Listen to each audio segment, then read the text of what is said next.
A very good morning, ladies and gentlemen. May I please request you to take your seats as we are about to begin. A very good morning, ladies and gentlemen. May I kindly request you to take your seats as we are about to begin. Thank you.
Ladies and gentlemen, kindly rise for the national anthems.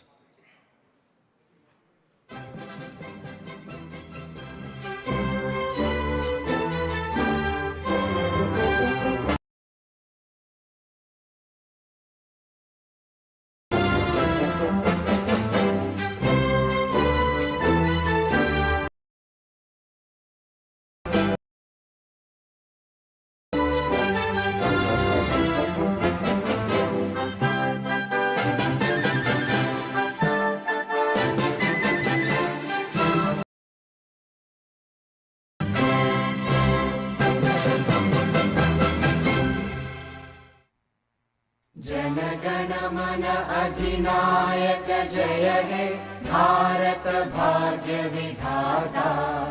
Punjab Sindh Gujarat Maratha Dravid Utkal बंगा। विंध्य हिमाचल यमुना गंगा उच्चल जलधि तरंगा। तव शुभ नामे जागे तव शुभ आशीष मांगे। गाहे तव जय गाथा जनगण मंगलदायक जय हे भारत भाग्य विधाता। जय हे जय हे जय हे जय जय जय जय हे।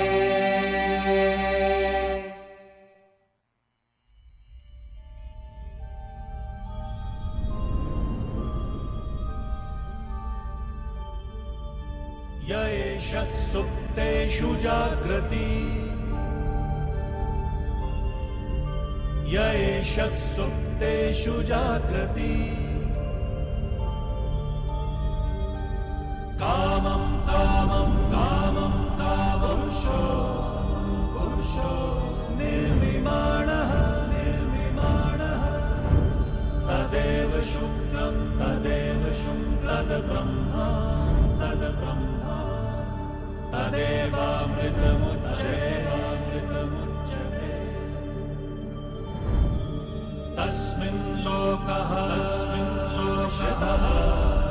शतः सर्वे तदुपद्यते कश्चन। Dvaita एतद्वैता एतद्वैता एतद्वैता एतद्वैता।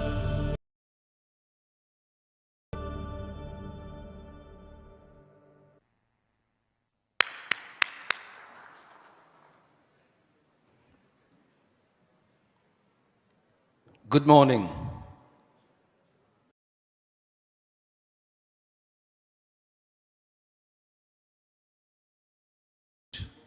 Of Chartered Accountants of India welcomes you to the third International Conference.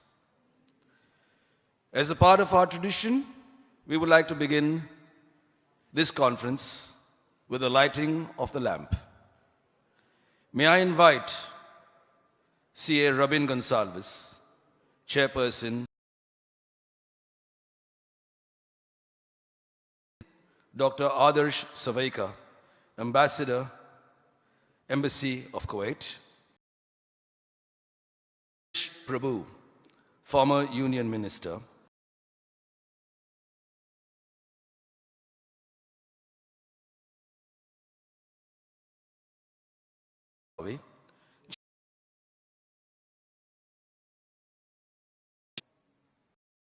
the inaugural lamp.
Indeed,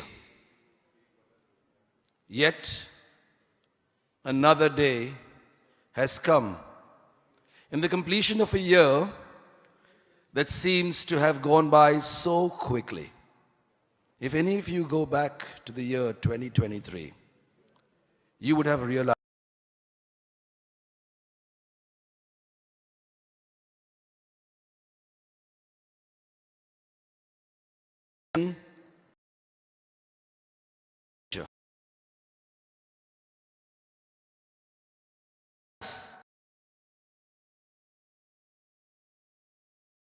our theme,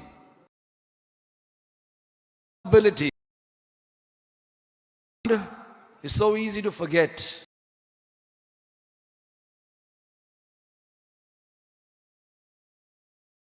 Theme, horizons. आता है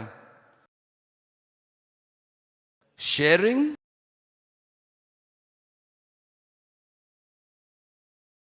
कहीं ना कहीं भूल जाते हैं इस बात को.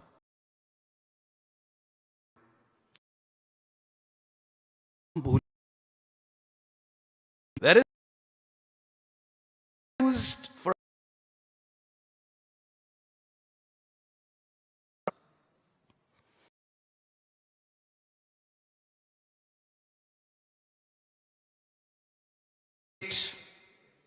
adapt, sell.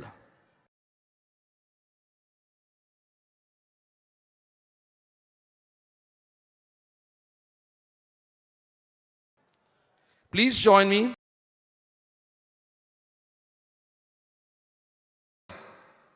Our very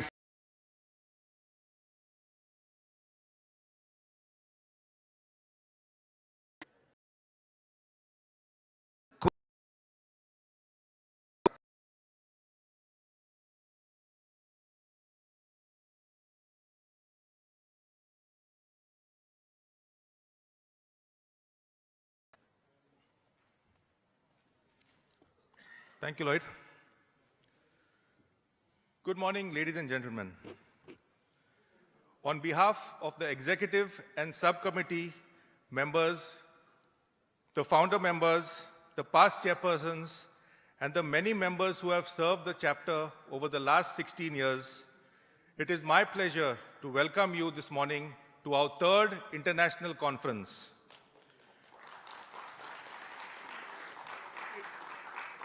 It is indeed very satisfying to see a packed house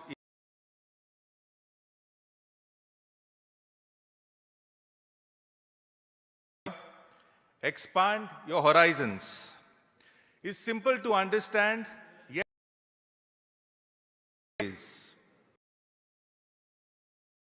after multiple rounds of brainstorming sessions in our committee,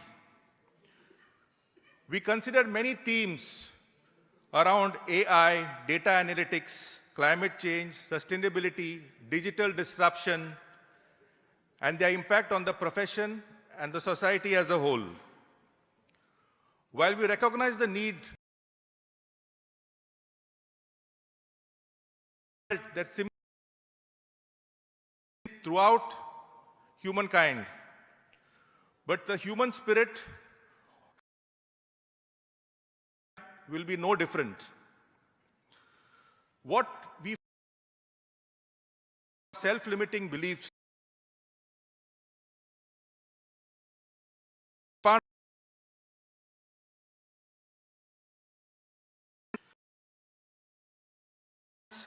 would no longer be confined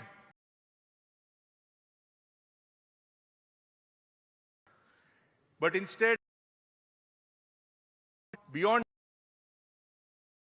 is the to explore. It is said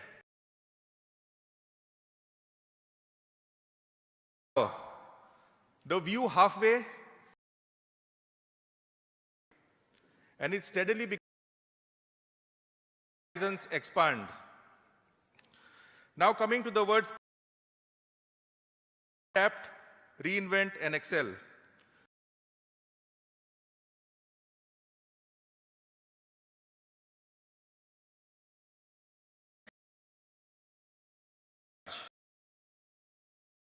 endeavor to create opportunity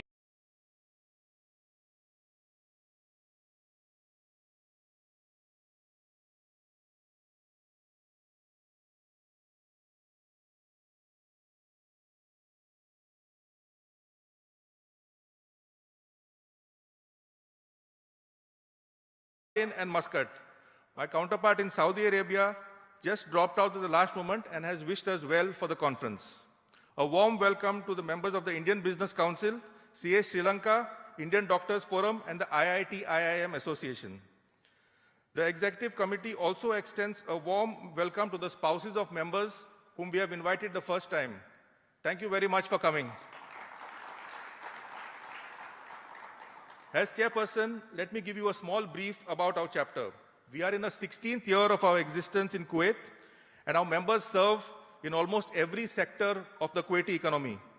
Our primary aim is to conduct knowledge-sharing sessions for our members and facilitate the conduct of the CA examinations in Kuwait. We look to equip our members with sufficient continuing professional education programs so that they can face the challenges facing the profession.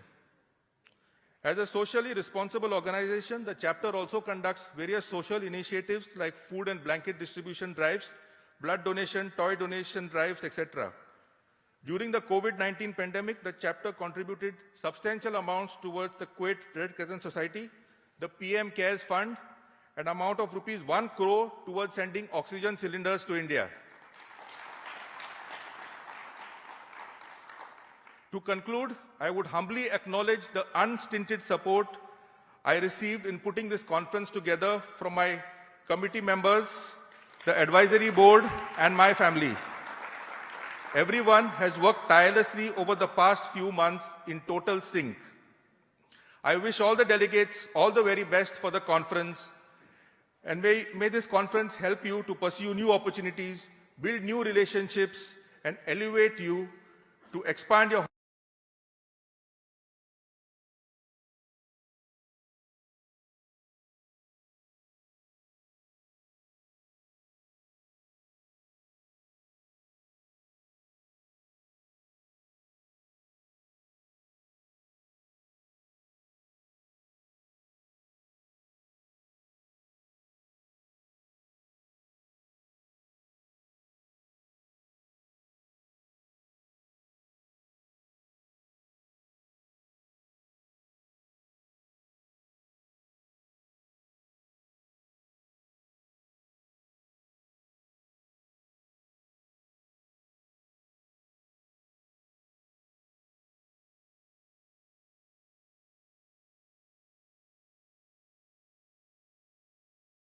Kolkata, and so many of the managing committee members of Kuwait chapter are from Kolkata.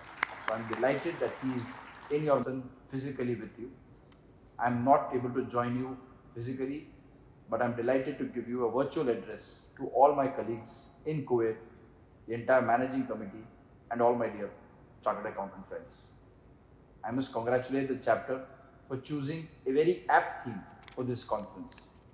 The world is changing at a dynamic pace, and consequently, our profession is also changing and adopting. Data analytics, artificial intelligence, virtual workspaces, and remote learning are now important areas which are dealt with by every chartered accountant. The skills and competencies that CAs need today are rapidly changing, and in order to survive and excel, we need willingness to adapt and embrace these changes in addition to acquiring new skills and constantly being updated. At ICAI, we constantly endeavor to expand the potential of our members through regular capacity building initiatives and keep them abreast of current as well as future trends. In this regard, we not only have our technical committees which are doing some tremendous work, but we have a specific and dedicated digital accounting and assurance board which does various programs, seminars, webinars to ensure that our members are technically and technologically upgraded. I'm delighted to share with you that very recently, DAB, or the Digital Accounting Assurance Standard Board of ICAI, organized a physical program in the Hyderabad COE, where best-in-class technology was discussed, deliberated, and the best speakers from across the country were there. 70 participants from across India came there, stayed at the Center of Excellence, got learnings from the best technological experts. And this was all possible because of the wonderful infrastructure that ICAI has been able to create over these decades. Friends, at the Institute, the regional councils, the chapters, and the branches are extremely critical because they are an extended arm of the Institute and play a very crucial and critical role by organizing seminars and events which update all of you, our members, who are living abroad and enhancing your skill base and knowledge. I compliment the Kuwait chapter of ICAI for the professional initiatives taken for the betterment of the entire accountancy profession in Kuwait. I compliment you for keeping a most appropriate international conference and such wonderful topics. My best wishes to all the participants and wishing all of you and the event a resounding success. Jai Hind, Jai ICAI. Thank you, President, sir.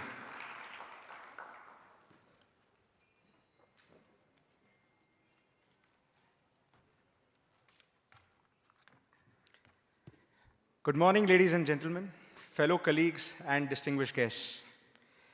I am CA Aditya Vikram Dhanuka, Vice Chairman of Kuwait chapter of ICAI. It's a pleasure to introduce His Excellency Dr. Adarsh Savaika, Indian Ambassador to Kuwait. It's an honor to introduce you, sir. His Excellency Dr. Adarsh Savaika holds a PhD degree in chemistry from Delhi University. He joined the Indian Foreign Service in 2002. His overseas posting includes assignments in Moscow from 2004 to 6, Sofia from 2006 to 9, China 2009 to 12, and Bangladesh 2016 to 19.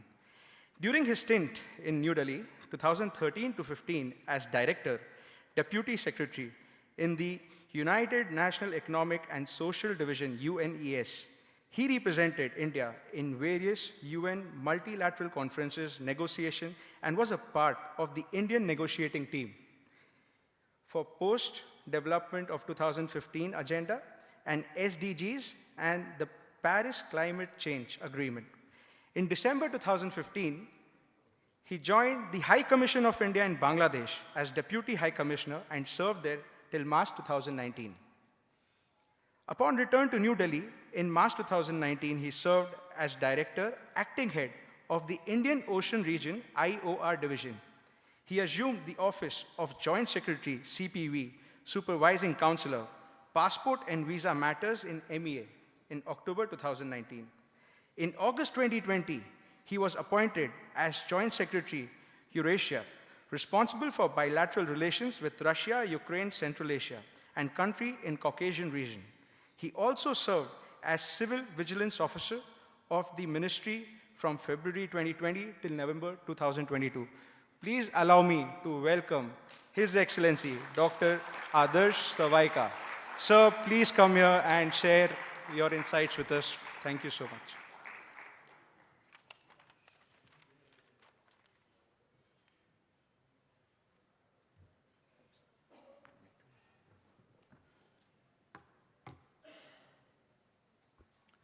Good morning, Namaskar. Shri Suresh Prabhuji, former Minister and long-time parliamentarian, Vice President of ICAI, CA Ranjit Kumar, Chairperson of ICAI Kuwait chapter, dignitaries from other GCC countries, I think the heads of the ICAI chapters in these countries, dear friends. First of all, let me congratulate ICAI chapter, Kuwait chapter, to have thought of this initiative and brought together a number of stakeholders, both from the Indian community as well as our Kuwaiti friends. I forgot to mention the name of the chairperson of the Kuwaiti Auditors Society. Very happy to see you. I think this is a very timely conference because it will not only discuss what the chartered accountants are doing here, but also look at the Indian economy and how it is growing.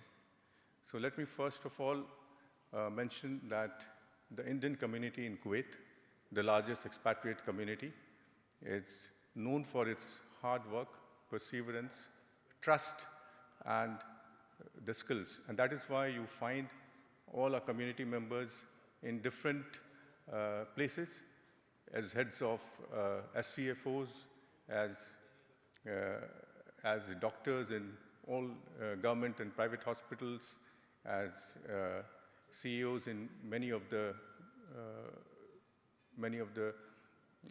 biggest firms in Kuwait, or in different fields, whether we see the domestic household sector or the nurses. You'll find Indians everywhere, and that's why because they are so well thought of in the society. Now, as far as ICAI chapter is concerned, chartered accountants, they around 400 to 500, if I am not wrong, and they span the spectrum of the financial services sector in Kuwait. They are known for their diligence. From the embassy side, we work very closely with the ICAI chapter, not only in terms of taking forward the chartered accountancy thing in terms of the examinations which have been conducted in the recent years through with the support of the embassy, but also for various other events. I will not take much time because we have distinguished speakers like Shri Suresh Prabhu and ICAI Vice President to speak to us, and then during the day I think there are a number of other sessions. But what I can say is that ICAI chapter is well recognized in Kuwait, and I commend them for the work they are doing, and they can always count on the embassy's support in this regard. So once again, thank you for inviting me to this conference. I am sure that today's conference will be a success. We all will take back something more than what we came with, and I look forward to a good conference today. Thank you.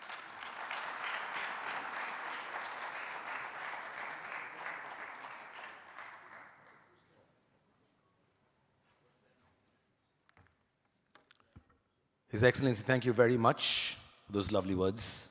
May I now invite our chairperson, our vice chairperson, C.A. Rabin and C.A. Aditya, to kindly present His Excellency, Dr. Adarsh, with a token of our love and memento.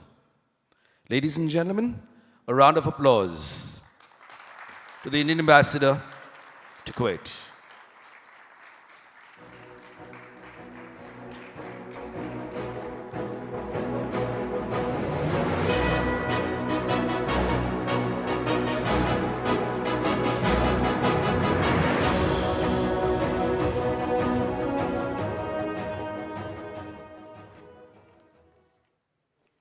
Ladies and gentlemen, esteemed guests and honored dignitaries, I'm delighted to welcome you today as we gather to celebrate the distinguished presence of C.A. Suresh Prabhu, a visionary leader, accomplished statesman, and dedicated public servant.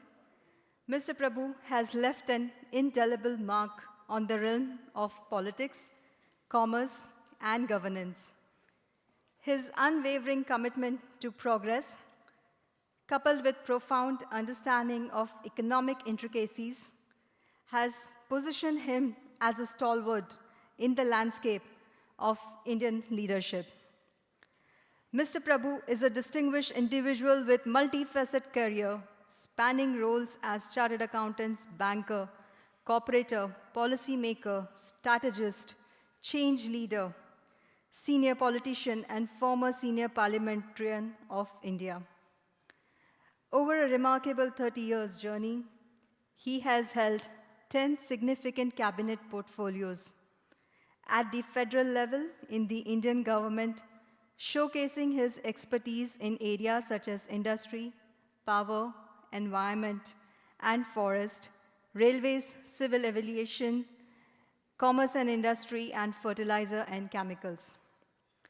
Notably, Mr. Prabhu has been a key player on the international stage, serving as the Prime Minister's spera to the G70 and G20. In this role, he played a vital part in shaping the official agenda of the Government of India for critical issues addressed in the G7 and G20 summit. A prolific speaker, Mr. Prabhu has delivered over 5,000 lectures on a wide range of topics, including education, economics, climate change, international relations, geopolitics, international trade, rural development, public policy, energy, and sustainable development. Today, we have the privilege of gaining insights from him, whose endeavors have not only inspired generations, but has also shaped policies. Please join me in extending a warm welcome to the esteemed CA Suresh Prabhuji.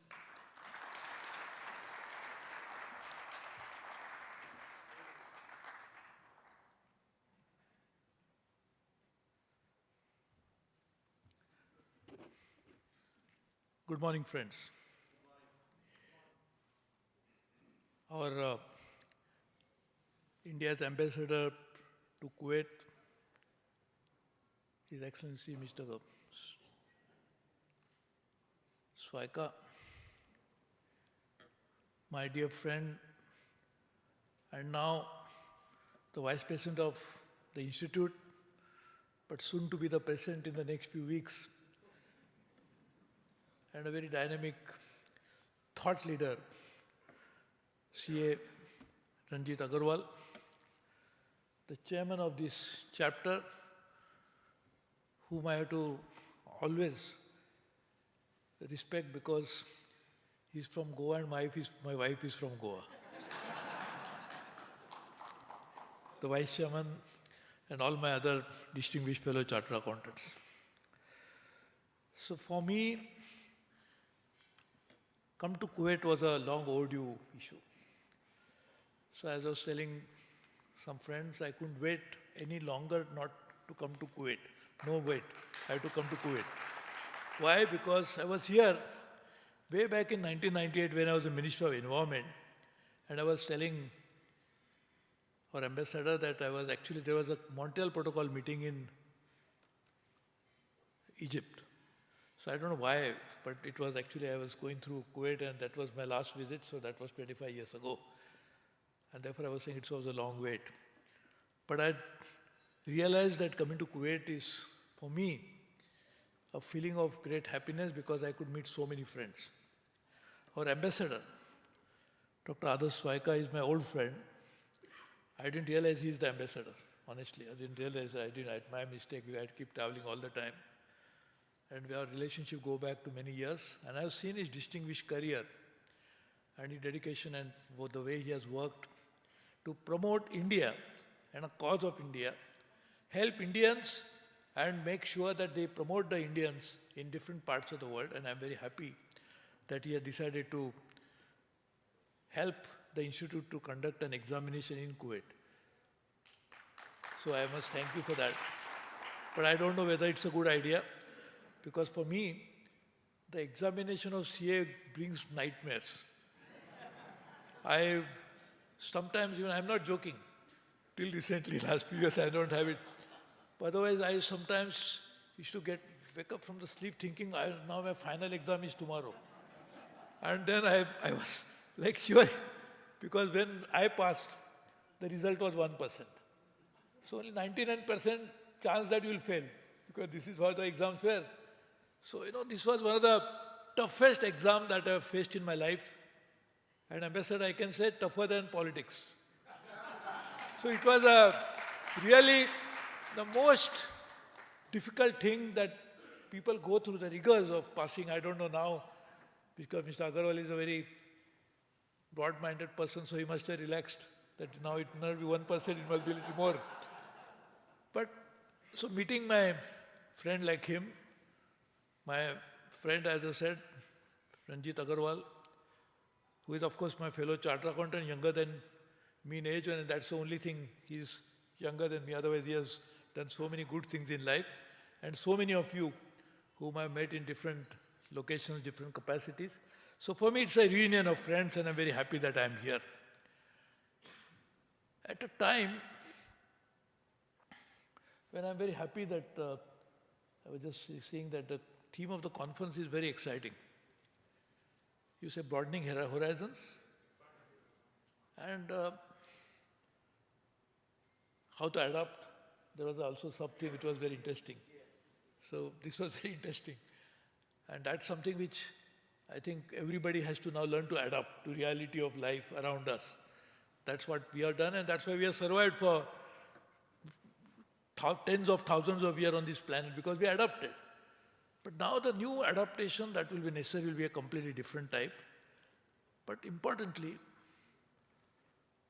right now we are in a place wherein, and we are in a time wherein the world is facing huge challenges of a magnitude, of complexity, of unimaginable gravity, that we don't know how can we face it unless first and foremost we start rethinking about ourselves. If we go by the past, I have said this some many times, but one of the greatest philosophers of India, I am not India actually, he was only born in India, one of the greatest philosophers of the world, I would say, was J. Krishnamurti. And he would always say the biggest enemy of a human being is his own past. Because past binds you to a time which has gone by. And that is not going to come back again. But impression that that past creates on your mind inhibits you from thinking freshly. And that's the cause of a problem. Because you want to face today and tomorrow with a knowledge of the past. How is it possible?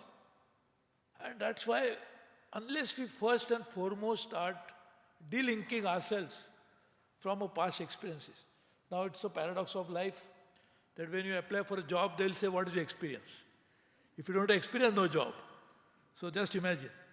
And here is the reality that experience actually imposes on you a burden which is so difficult to carry to face the reality of today and tomorrow. So this is one thing that we have to now understand. And I'm very glad that, at least because we are only talking about chartered accountant, the complexities of world problem are far, far bigger. But at least I'm very happy. I had a brief conversation with the Vice President, and we'll take it forward. And I'm not saying that is his idea, and he will discuss at an appropriate time. But what struck me well was, he was telling me that unless we actually think afresh, we're not going to solve the challenges that we are facing today. And everybody's facing problems. Everybody's facing challenges. There's a Dr. Rao who is an oncologist. So I think I always wish I know him, but I don't have to go to him. But just imagine the challenges in every sphere of life. So why only we should worry about it? Because we have an additional responsibility, which not many others will have, including, sorry, doctor, but not even medical profession can claim to have that knowledge and expertise to deal with complex problems. Because as chartered accountant, the kind of training that we undergo and the kind of real life situation that we always face in our professional career is that we have to bring together so many complex issues together. If you are good in accounting and not in taxation, you'll have a problem. If you are good in both and does not understand the implications on finance, you'll have a problem. So just imagine, unless you understand, the whole thing will not be able to address these issues. And therefore, as chartered accountant, this is a responsibility of not just in such conferences, talk about challenges before the profession, which has to be done because we are a professional body. We must think about that. But more importantly, how to use our collective knowledge, collective wisdom, collective expertise to help society address these problems. And that's one thing I'm sure you'll be able to also focus on that. Right now I was saying we are in a region where next door there are so many challenges which the world is focusing on. Just next to your other very important event just happened, COP28, where we discuss other global problems. This is the place where there is actually a real fund of money as well as knowledge available. Because Middle East has become, and particularly Gulf, has become a melting pot, where people from all parts of the world have come here. They meet, work with each other. So this is no better place than understanding the global problems. If you want to understand, this is the best place to understand, in not just Kuwait, but the Gulf as such. Like in UAE alone, there are more than 200 nationalities. They work there. And as our ambassador will tell you that we have more than 9 million people of Indian origin, or Indians, not Indian origin, Indians, who are working in this part of the world. So actually, and I was always say it in a lighter way, that who else can solve the world problem than Indians, because Indians face problem every day. So we face the problem for so many kinds of problem in our own life. So we are the rightly equipped to deal with that. But as chartered accountants, I think it is our bounden responsibility to think about such challenges and such issues. Luckily, all of you who are members of the institute and who are members of the chapter are holding very big responsibilities.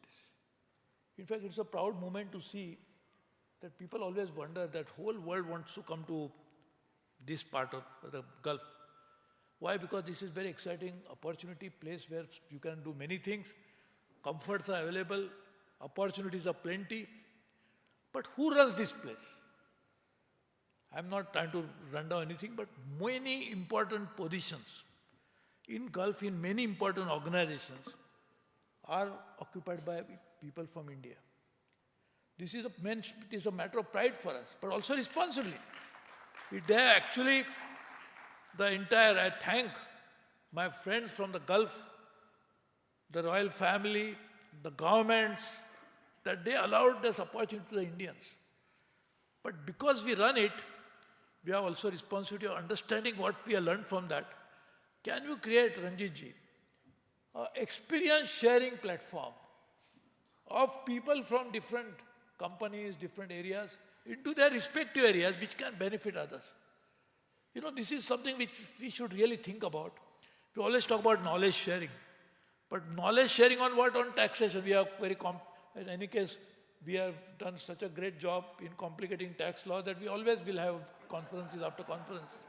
But what is important is not just technical information, technical issues, but how do you make real life experience sharing with others? So, you know, this is something which we must all really appreciate, that this kind of challenging world that we are facing today, somewhere or the other, the epicenter of that is also Middle East. So just imagine that if we can actually help in understanding the complexities and actually address the global issues, will be a great issue. So you talked about broadening the horizons. That is also a very interesting theme from many issues. See, many of us, many professionals, they came to Gulf. There are many who came in for many reasons. In fact, much of the Gulf is also built by good number of people from Indian origin or Indians, but also from our neighborhood. So they came from South Asia, they came from Southeast Asia.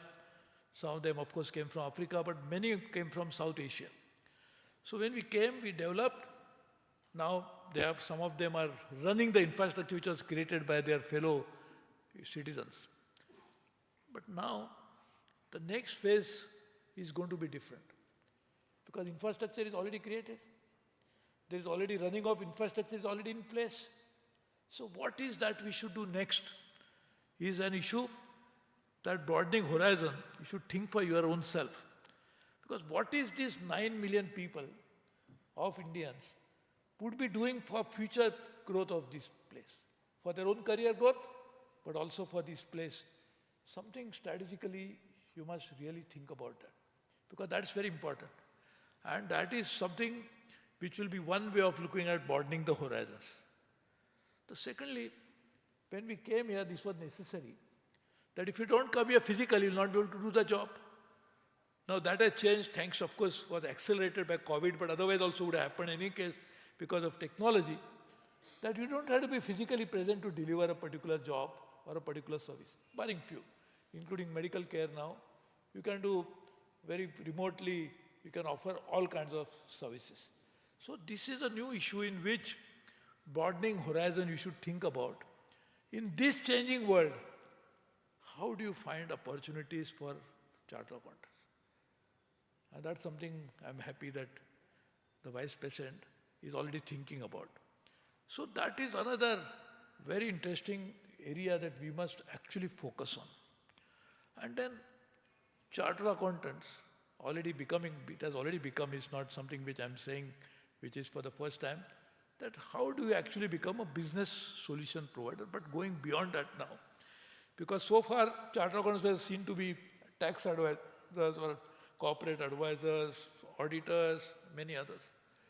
But now, there is another very important sector which has grown in the last few decades, which is neither business nor government. But it's a very good sector. In fact, I was very happy that our past chairman's wife is doing something, tremendous amount of work for kids who are born with some special abilities. So they, how to deal with them.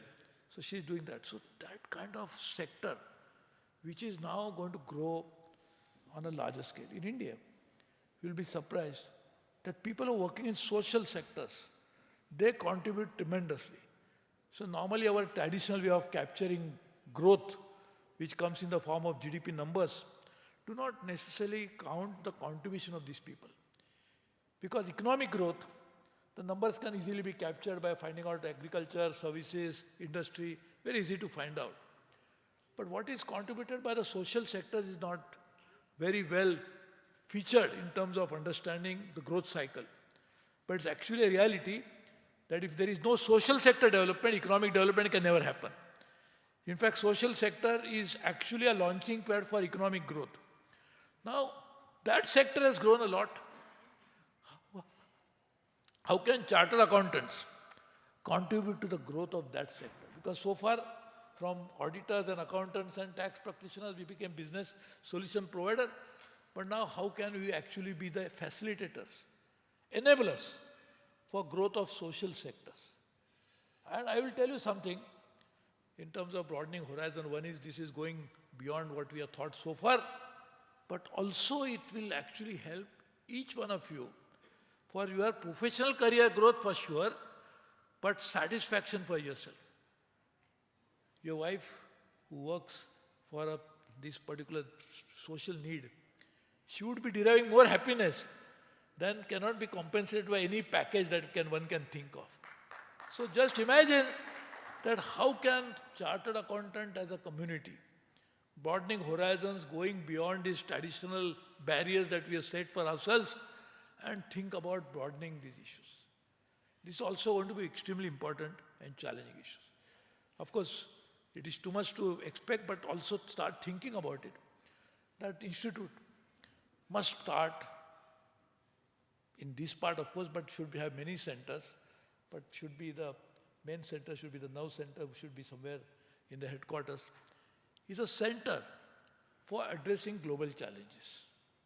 How do you address global issues?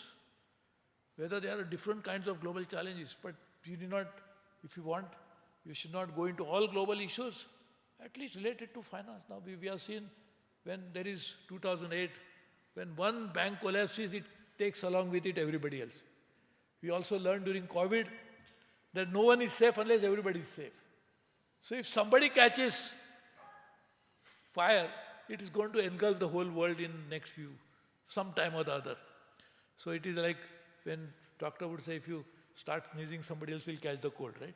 So it's actually, how do you actually work on some of these global issues, and you can set up a center. This could be contributing to global good. And that again would be something like thinking about broadening the horizons of a professional body as a whole. So I look at this particular theme as individual. How do you make sure that you individually as a professional, because last time we learned many years ago, of course there's a very good program that Institute does, is that you cannot continue membership unless you have this continuing education program. But some of them work for the final certificate and they are attending the program. Because the certificate is given, that means the job is done. So how do you, actually one part is that personal growth to broaden horizon. How do you achieve that? That's one part, and that I think we really need to celebrate. But also as a collective body of chartered accountants, as professionals, how do you make sure that we work together? I'm very happy, and under the patronage of the embassy, we have this IBPS here, right? That Indian Business and Professional Forum, IBPF. So I think that's a very good initiative. But I'm saying, we have to now ensure that we will grow our profession, and that has to be a primary job of any body which is membership-driven body, but also help the society broadly. And that is something which is so, so important now. And I think we should do that. So once we start that global center, you can have regional centers focusing on regional issues. And that's what we should think about in terms of broadening the horizons. And I think we can continue to work on some of these ideas and some of these issues together. But again, coming back to our own alma mater, our own institute, I think we should be proud that we have such a fantastic institute, which is, of course, rich in finances, but that's why it attracts the attention of so many others. But rich in knowledge, in expertise. Now, only issue is that how do you make sure that, when I was saying the experience sharing, the other part was, I was saying, how do you make sure that we bring benefit to the larger community of human beings from our collective knowledge that we possess. And that's something I'm sure we'll be able to do together, work together. But I'm very happy to see that even in a place like Kuwait, we have so many of our members. And they are all very well integrated. And this adaptation part, they're already adapted. So some of you, they're not wearing the jackets and wearing the local dress, will not be able to make out that are you Indians or you are from the Kuwaitis. Because that's how well we are integrated into society. And we should be proud of that. Because we can never be in a place where we don't adapt ourselves. We should always be proud, and therefore I was happy that the first national anthem that we played was of Kuwait. Because that's our primary place where we have to definitely work with. So I think we should try to help this local community, we should adapt to them, work with them, and I'm sure then we'll have, all of us will have a brighter future. Because humanity has no bright future, individual can never have a future. So that's what I talk about is collective goodness, collective good that we must create for the benefit of others from the knowledge and experience that we have got, and that's what I was saying. Even doctors, and don't get me wrong, Dr. Rao, but even doctors won't have that competence and capability which chartered accountants as a collective body would have. Because you can see many of them, they run some complex organizations in the Middle East, in the Gulf, very complex organizations, very large ones. And sometimes you ask them, you are a CEO of this, what do you do? So all of them always feel that you must be from IIT to do this. And then you are surprised to know that they are all chartered accountants. Many of them are chartered accountants. So I think we should try to bring this together. Thank you very much for inviting me, give me an opportunity, and as I said, for me to meet my old friends. And of course, I'm sure during the course of the day, make new ones. Thank you very much. All the best.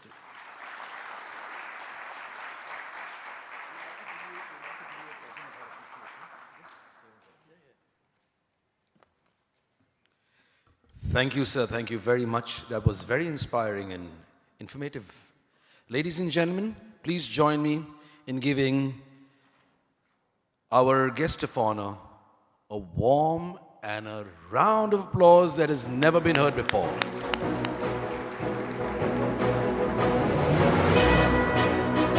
A special thank you going out to you, sir. Presented by CA Robin Gonzalez, CA Shweta Chipra, and CA Aditya Dhanuka.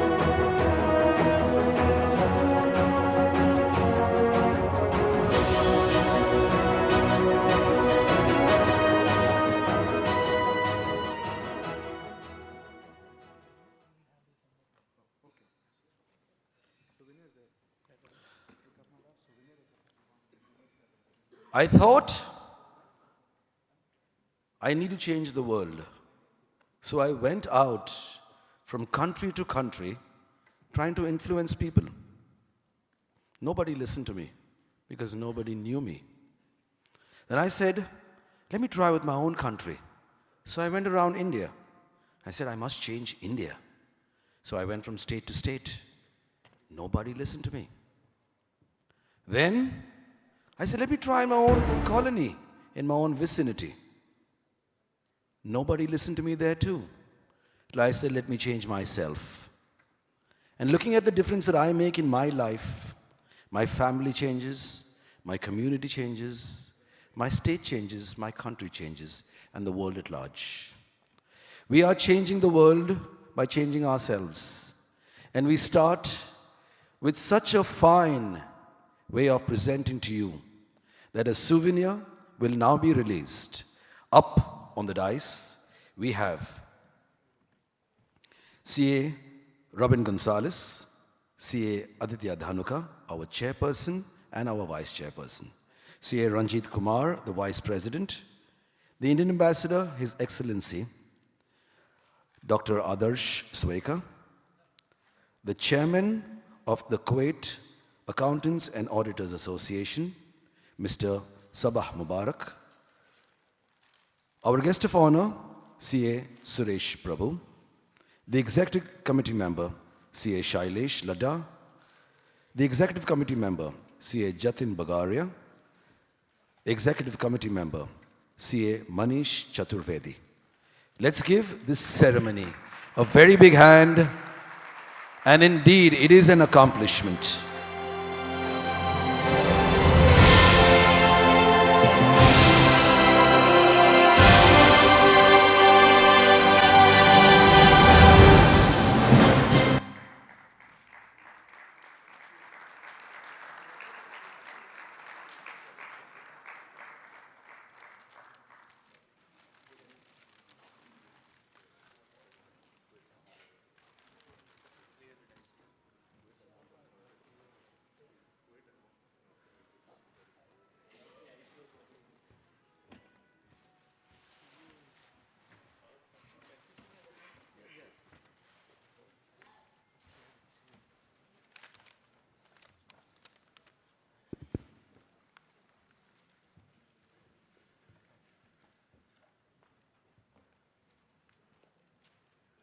A very good morning, ladies and gentlemen, esteemed guests and honored dignitaries in this land of Kuwait, which is home away from home.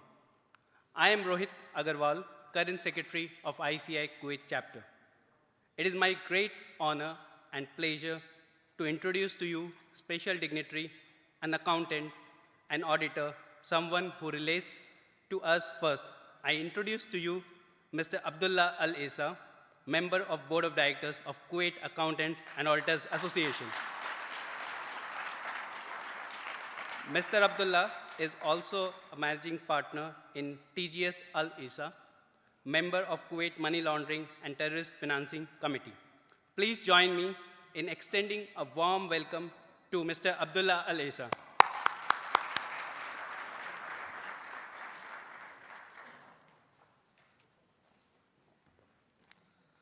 Assalamu alaikum wa rahmatullah. Good morning, everybody. Dear Mr. Ambassador, board members of CA, participants. I would like to express my gratitude to the Kuwait chapter for inviting us to the third international conference. I would also like to thank the Kuwait chapter for their involvement with Kuwait Accounting and Auditor Association committees over the past 3 years, especially in approving and qualifying the Bachelor Certificate of Indian Accountants, joining the Kuwait Accounting and Auditor Association. Our relationship with the Kuwait chapter has many benefits and advantages related to the accounting industry, and we look forward to more cooperation in the future, training courses, and sharing knowledge and professional experience to improve the quality of accountants who are members of the Kuwait chapter. The Kuwait Accounting and Auditor Association has recently moved to our new headquarters located in Maidan Hawali, built over 1,600 square meter of land with 2 floors, fully equipped with high-tech classrooms and theater of very high standard. We are currently qualified for more than 15 professional certifications accredited worldwide, which are held every year. We also provide different training courses throughout the year related to different accounting subjects and update on IFRS new standards. Dear ladies and gentlemen, the COVID-19 pandemic had a significant impact on the accounting industry. The pandemic has led to an increased adoption of technology within the tax and accounting industry, including the use of cloud-based tools, virtual client, and staff engagement. While many of us have already adapted to these changes, we must now prepare for a new challenge, artificial intelligence, AI.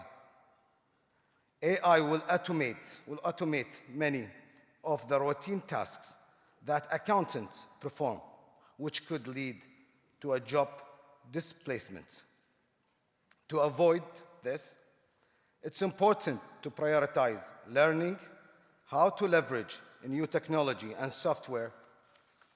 We encourage you to keep developing your profession by staying aware of every aspect related to your field, increasing your career opportunity by adding professional certifications and training to stay ahead of the curve, and attending conferences and seminars.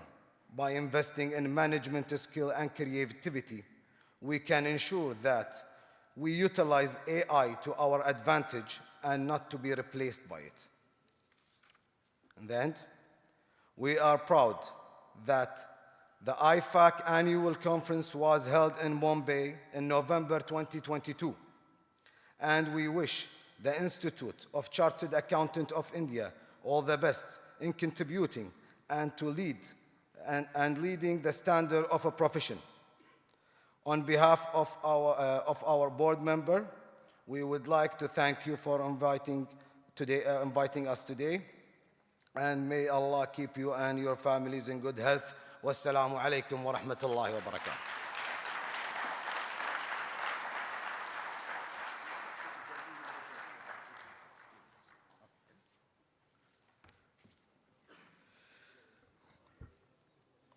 Mr. Abdullah, thank you very much. May I now also invite Mr. Sabah Al-Jalawi and Mr. Abdullah Al-Essa to kindly accept a token of our appreciation from the Vice Chairperson, CA Aditya Dhanuka, the Executive Member, CA Shailesh Ladda, and the Secretary, CA Rohit Agarwal. A round of applause, ladies and gentlemen.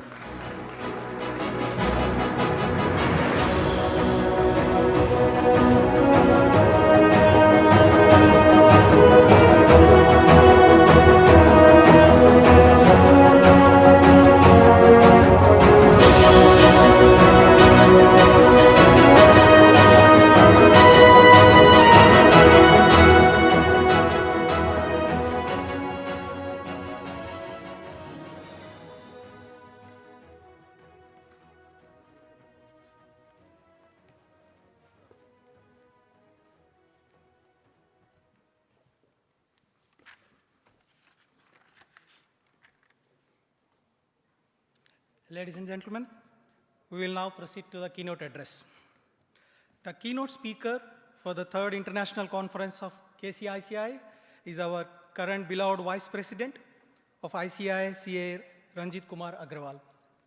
It's an absolute honor to have you among us today, in spite of your busy schedule. And I take immense pride in introducing him to this august audience. An inspiring personality, humble, compassionate, and ebullient. When I discuss with my Bengali friends, I learned if you spend just 5 minutes with him, the kind of serene aura he carries will have a lasting impact on you with full of positivity. That is how CA Ranjit Kumar Agarwal is.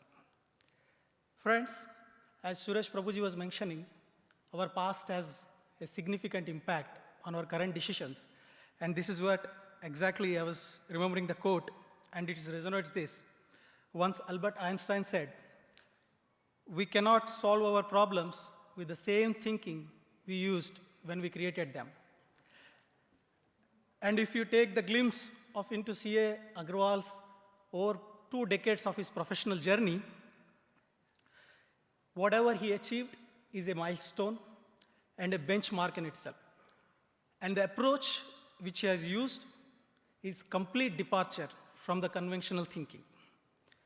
He has been at the forefront in advocating and implementing various groundbreaking initiatives, whether it's ICAI collaboration with SAFA countries for online campus placements, whether it's ICAI collaboration with MSME sector in various states in India, or whether the recently held successful Global Convention. I will go on, there are many. His professional journey beacons us to venture into unknown. His complete journey, if you see his career inspiration, is always inspires us to challenge our imaginations, boundaries, and helps us to expand our horizons. Allow me to take you through his inspirational career very briefly. Graduated from Calcutta University, he holds additional qualifications as company secretary and DISA from ICAI. Elected thrice to the Central Council of ICAI, he served as the chairman of the Eastern India Regional Council during 2013 and 14, earning the Best Regional Council Award. Throughout his career, CA Agarwal chaired various committees, implementing groundbreaking initiatives like the branch audit software and a UDIN system. As a visionarist reformist, he chaired the Professional Development Committee of ICAI. He was also the convener of group constituted to implement UDIN concept in all the SAARC countries. He led the ICAI group that presented the FRRB bill before the Joint Parliamentary Committee. In roles such as Vice Chairman, Board of Studies, and Chairman of the Committee for Members in Industry and Business, he played key roles in the success of the ICAI mobile app, campus placements programs, innovative campaigns like CA Business. His guidance committee has published 2 publications, namely the coffee table book, Milestones, A Chronicle of Activities, and Tales of Trump, Stories of the Successful Chartered Accountants, which were highly appreciated by the fraternity. Additionally, as a chairman of the Tax Audit Quality Review Board, he significantly contributed to enhancing the quality of tax audits. Internationally recognized, CA Agarwal serves as the technical advisor to the board member of SAFA, reflecting his global impact.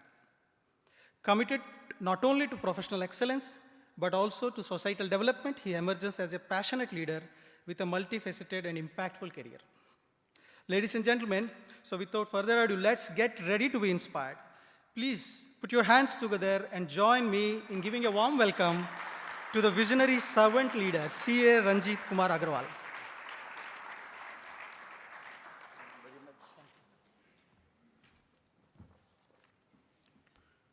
Thank you very much for very warm words. Very respected chairman of this important chapter in the GCC country, Rabin Ganjarswal. Our very own and very, very dear to our heart, ex-minister, but more than that, ex-minister is a chartered accountant, CA Suresh Ji Prabhu. And he is the person who has not only contributed in the political area, but he always worked towards the furtherance of the chartered accountancy profession. And that's why I remember very vividly when he was the railway minister. He has given a project to the ICAI, why not this entire railway system of this country can come to the double entry system from single entry. And this challenge he has given to the ICAI in 2017, and within next 4 years, he is very happy. The institute has converted entire railway system from single entry to double entry system and become the by asset-wise and the number-wise and infrastructure-wise, it's the largest network in the world. We have very respected our ambassador, Adarsh Swaika ji, chairman of this KAAA, Sabah Mubarak Al-Jalawi, and Mr. Abdullah, who has just spoken as a member of this KAAA. And sir, we have MOU with you in 2019. The ICAI and KAAA has forged hand, joined hand for the furtherance of the two accounting body in this region. So thank you very much. And all the chapter chairperson who has come, managing committee from various chapter of this region, ladies and gentlemen, good morning to all of you, and my compliment to the chairman and the entire 10-member managing committee for hosting this third international conference and bringing so much of knowledge and experience in front of you, and the hard work they have put since last so many years, and they were after me since GLOPEC, ki one of the you has to be present here. So thank you very much, Chairman, and for your entire team for hosting this kind of event. 20 years before in India, a slogan was coined, and hopefully Sir was also minister then, Incredible India. And 20 years after, if you see across the globe, there is another slogan in the making, Inevitable India. You cannot leave India. Everywhere, wherever you are going, there is a talk about India, how India is growing, how India is contributing, and how India is giving a leadership position to the entire world. And that is the not only Incredible India, but say Inevitable India. And thanks to all of you, you have not only set up yourself in this region, but you have also contributed in the growth and development of this Kuwait, as well as bringing laurels to your home state back home in India, and we all are very, very proud to all of you. And there is a genesis in the chartered accountant. I always say that the chartered accountant has been built not only for themselves.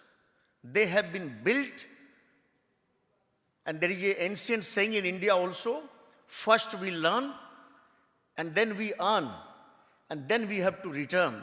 What is that you are doing? You are returning to the alma mater by making this kind of conferences, making this chapter so vibrant, and as well as making India at home very, very proud. So thank you very much to all of you.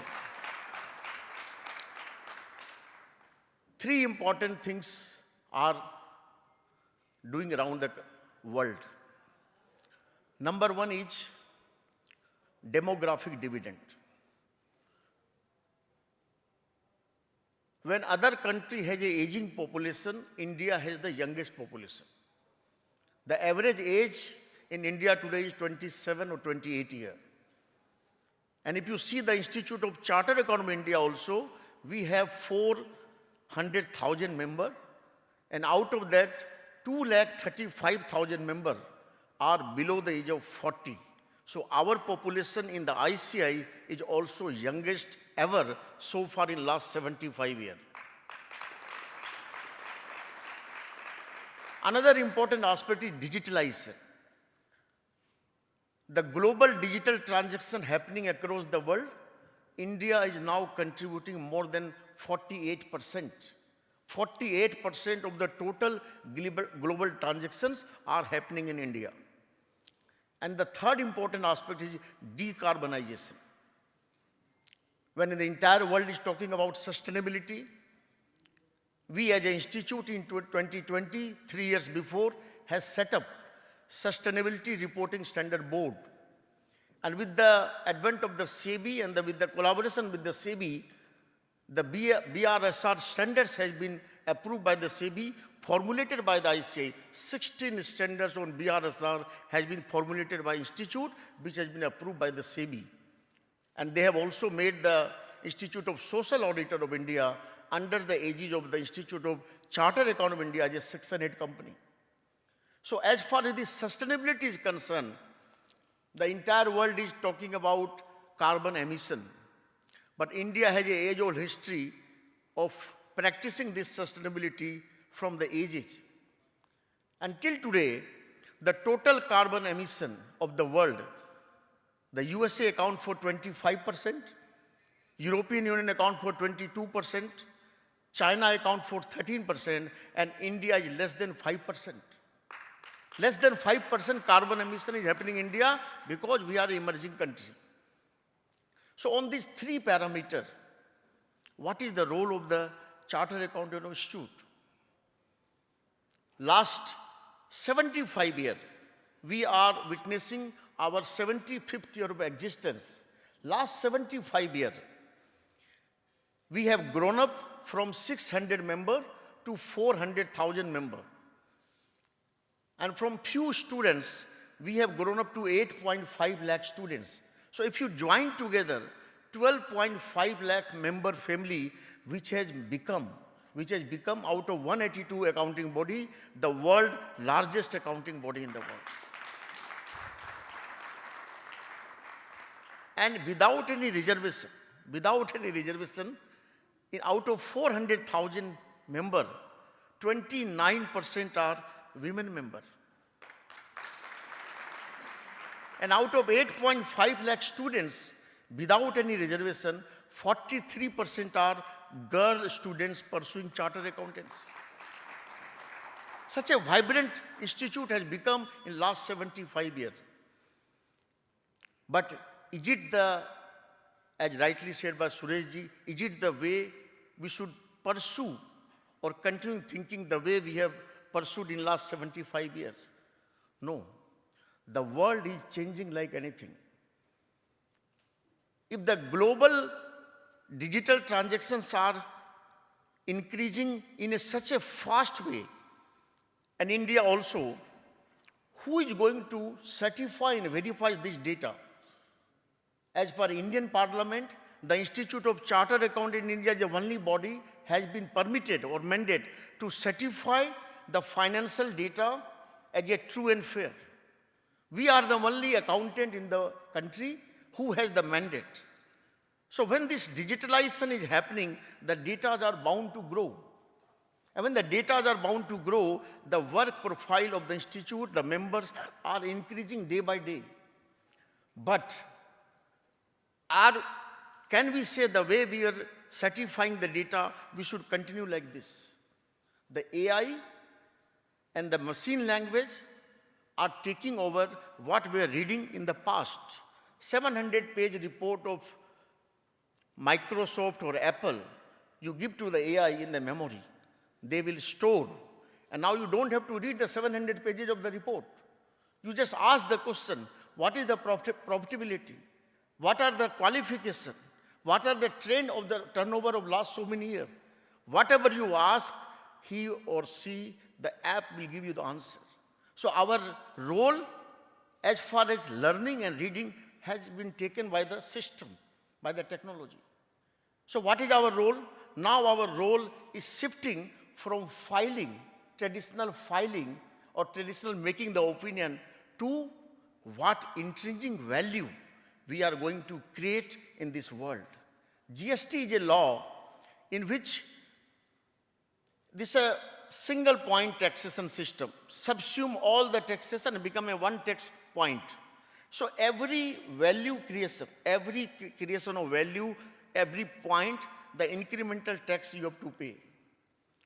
Similarly, the chartered accountant role will be what value creation we are making in the organization we are working or in the firm we are certifying the data of the country. Because the traditional work, the filing has already been taken by the system. So value creation is the most important challenge which we are thinking in the right direction, and that's why this institute is working not only how to make the largest accounting body, how to make this world as a better place and what value creation the Indian chartered accountant can make to the entire global world. We have grown up from 48 chapters outside India with the support and contribution of you people. We are now 75 global cities of the world. So, what does it mean? Are we have to confine ourselves as a India or Indian, or we have to think the global problem, the global issue, and how the institute can contribute? In GCC, in this GCC, there are 11 chapters of ICAI.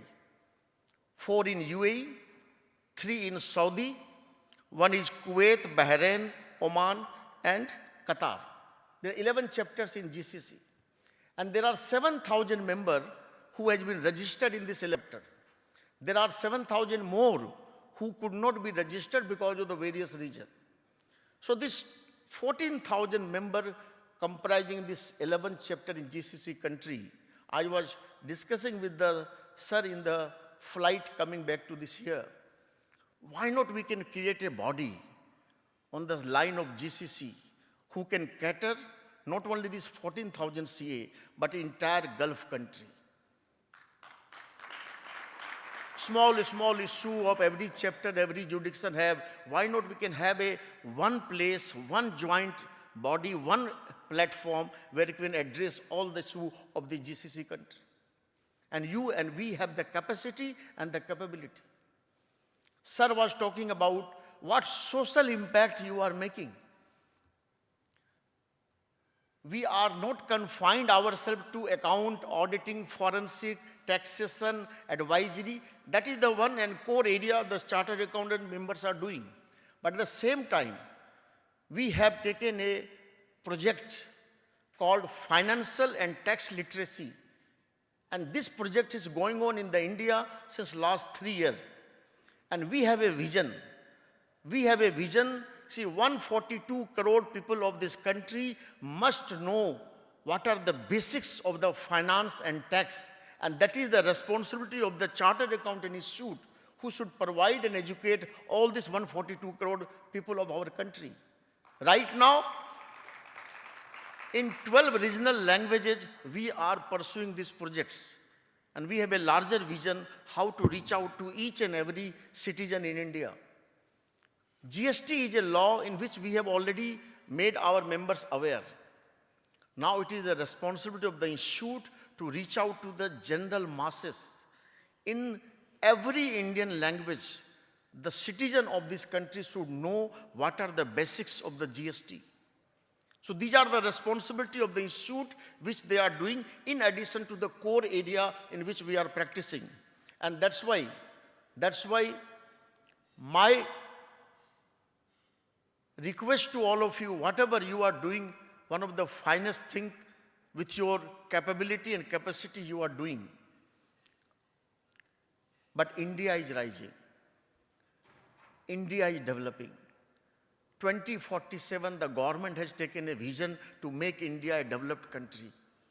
So can an institute of such a stature, having established itself in the last 75 years, cannot have their vision of next 25 years? And what should be the vision of this institute for next 25 years? You and me as a leader are going and coming. It's a one-year job. But we are not concerned with ourselves. We are concerned with institutions like the Institute of Chartered Accountant of India. And once or whenever we may not be there in this world, our son, daughter, relative, whenever they talk, they must feel proud that my relative, my father, my brother was the member of the Institute of Chartered Accountants of India. Thank you very much for all of you. Thank you.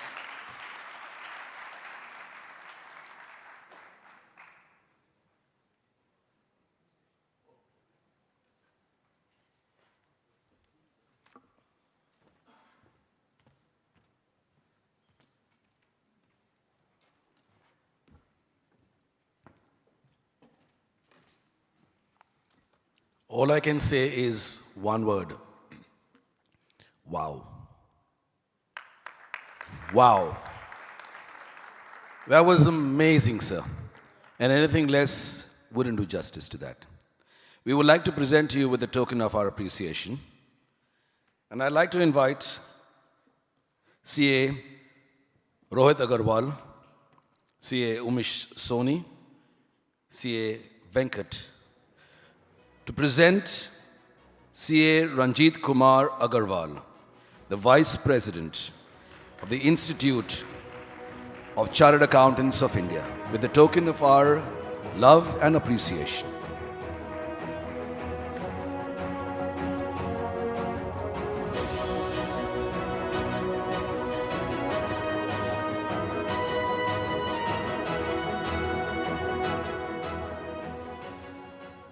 Well, ladies and gentlemen, flowing, relaxed. And what best way to have something relaxed? Let's have, what is the best thing that I can do to get you relaxed? Sorry? Coffee break? Better than a coffee break? How about if I give you prizes? Prizes makes everybody happy, doesn't it? And I feel like Santa Claus coming to town a little earlier than expected. We have raffles and we have prizes that we're going to give away at every segment and at every point. We're going to start with our first raffle break. And before we move on to that, I'd like to tell you that we are going to have a Kahoot quiz from the beginning of the event to the very end of the event.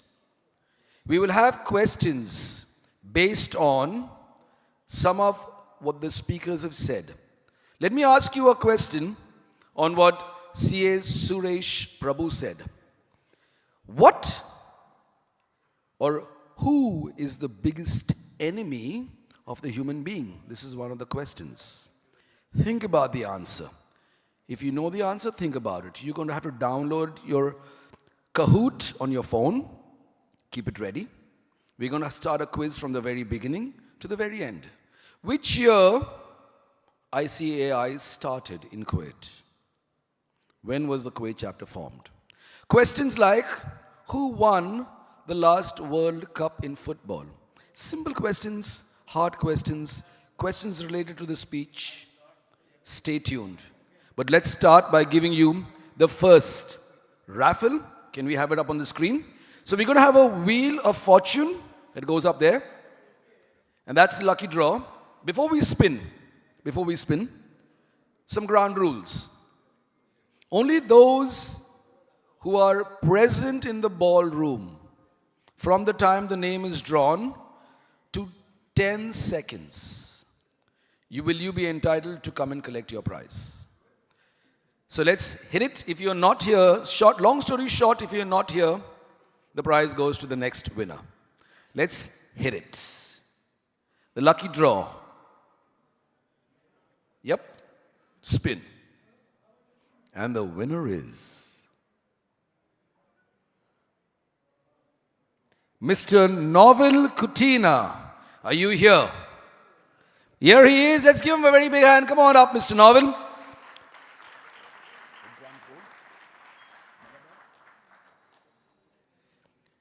Mr. Novel, congratulations. I have good news and bad news for you. What do you want first? No. You tell me what you want first. The good news or the bad news?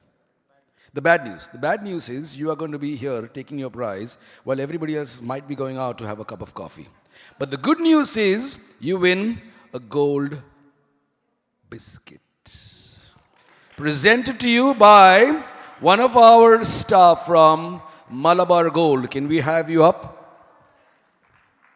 Ladies and gentlemen, Mr. Novel Kutina wins an 8 grams gold.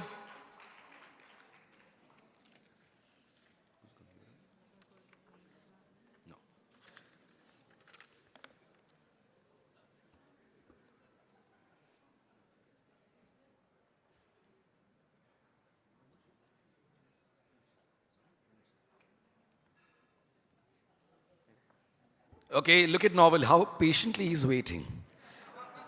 Yes, we are giving you a prize. Mr. Rinshad from Malabar Gold, ladies and gentlemen, presents the first raffle to Mr. Novel Kutina. Congratulations. So for now, that's the only one. We're going to take a break. And I always wanted to say this. I wonder if I ever got into international television. Milenge, break ke baad. In 10 minutes from now, we're going to return from the coffee break. We start with the quiz, we give a prize, you hear, you will get your chance to win a prize. Ladies and gentlemen, see you back in a short while from now. Thank you.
Speak up.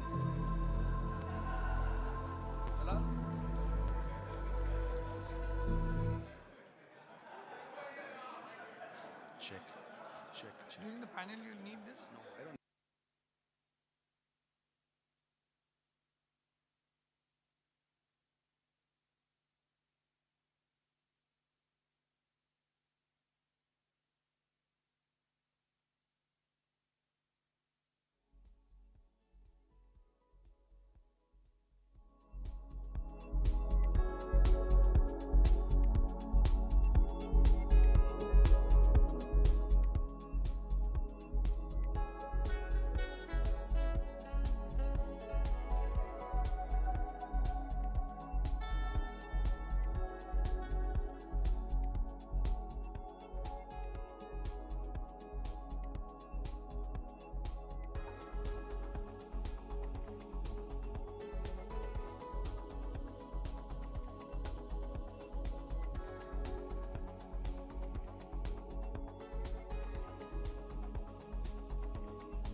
Put it on, let me see. Check 1 2.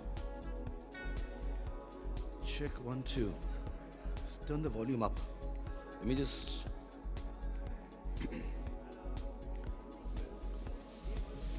So the timer is running. Go a little higher on the volume. Suresh? Say 1 and 2.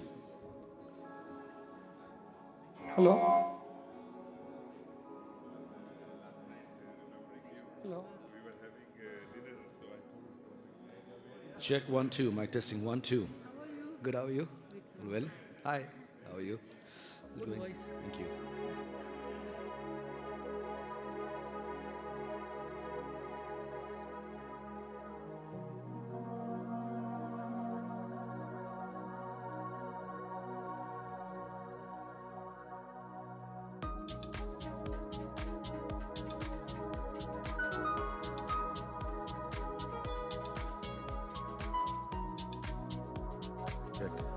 Check 1, 2. Check 1, 2. Mic testing 1, 2. Might want to turn the volume higher. Say 1 and 2. Mic testing 1, 2. That's good. That's fine. And turn my highs down a little bit. It's too highs. Checking 1, 2. Check 1, 2.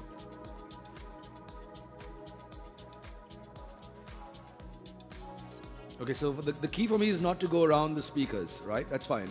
Okay, so then still I'm not as effective here as I would like to be. Checking 1, 2, mic testing 1, 2. Good, good.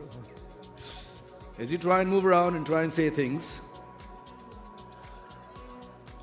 Sridham, am I audible up there? Am I audible out there? Okay. Say 1 and 2, mic testing 1, 2. Check 1, 2. Check 1, 2.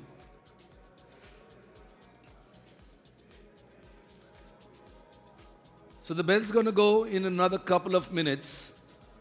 The bell's going to go in another couple of minutes, the bass. We hope you've gotten your coffee. And now a little more volume. Say 1, 2. Okay, I'm switching it off here.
So, ladies and gentlemen, we hope you're enjoying your coffee break.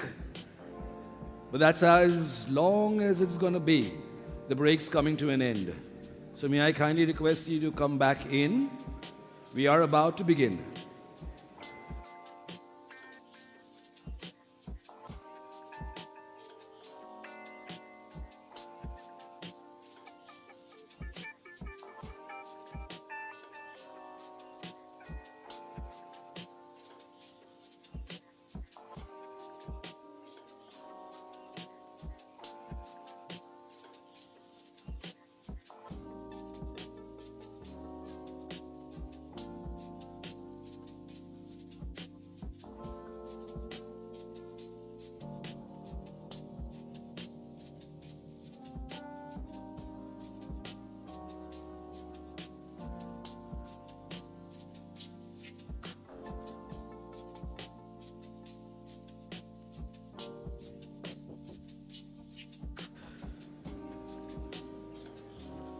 Okay, so show me the...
Oh.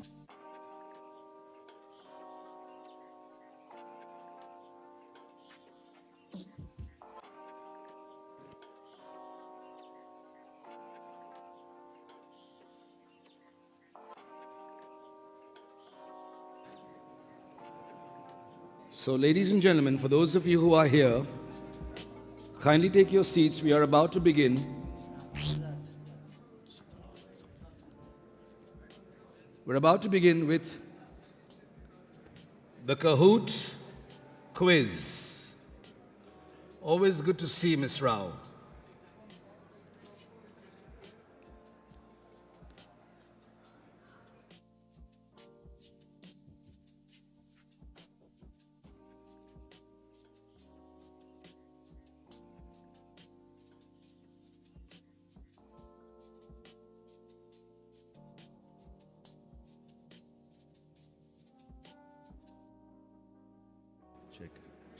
Check. Gone off. Come on? Okay.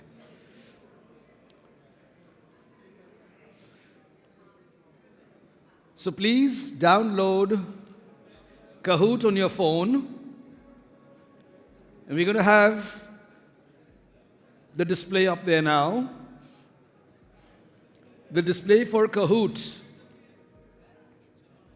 Okay, so download Kahoot on your phone. Hold on. Before you register, before we have the people who go in, Anshul, maybe you want to go in, and I need everybody to put in their full names. You can give yourself a nickname. Call yourself Grandizer. Call yourself Raj from one of those Shah Rukh Khan movies. Put your full name, please. Ladies and gentlemen, put your full name, please. Kindly put your full name, please. Why? Because if we have another Anshul, good luck. Whoever comes up first is going to win the prize.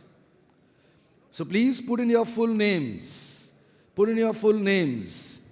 So those of you who have not heard of me, my name is Lloyd D'Souza, and I would put myself as Lloyd D'Souza if I were up there. It's good to see a lot of known faces here. So join in, write your full name, guys. I don't know whether that's Udit Narayan, and I not rather say the other names there. So put your full names in. I don't want to say Dawood, what did I cross? So write in your full names. We have 24 participants. We have 24 participants only so far. So fill in your names. Enter directly if you want to zoom in to the QR code which is on the screen. You can. It will take you straight to this page. A sea of people joining in. We are 31. I was told we have 265 participants so far. I was told we have 265 participants so far. Once we have a decent number of registered members, I will go ahead and tell you the rules of the game and how they're going to be played today.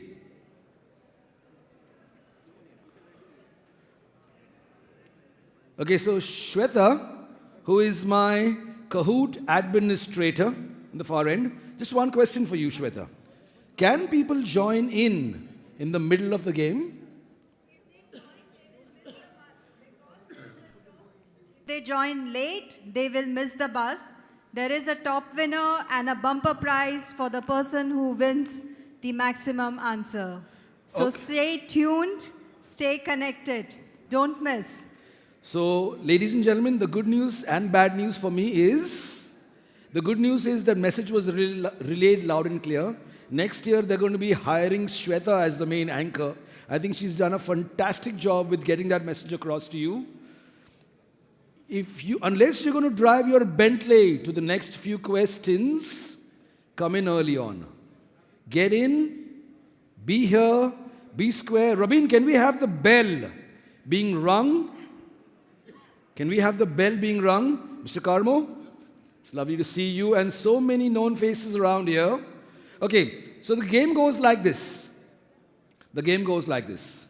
We're going to be having questions, and the reason we have done this on a screen is because we want to be in line with the theme.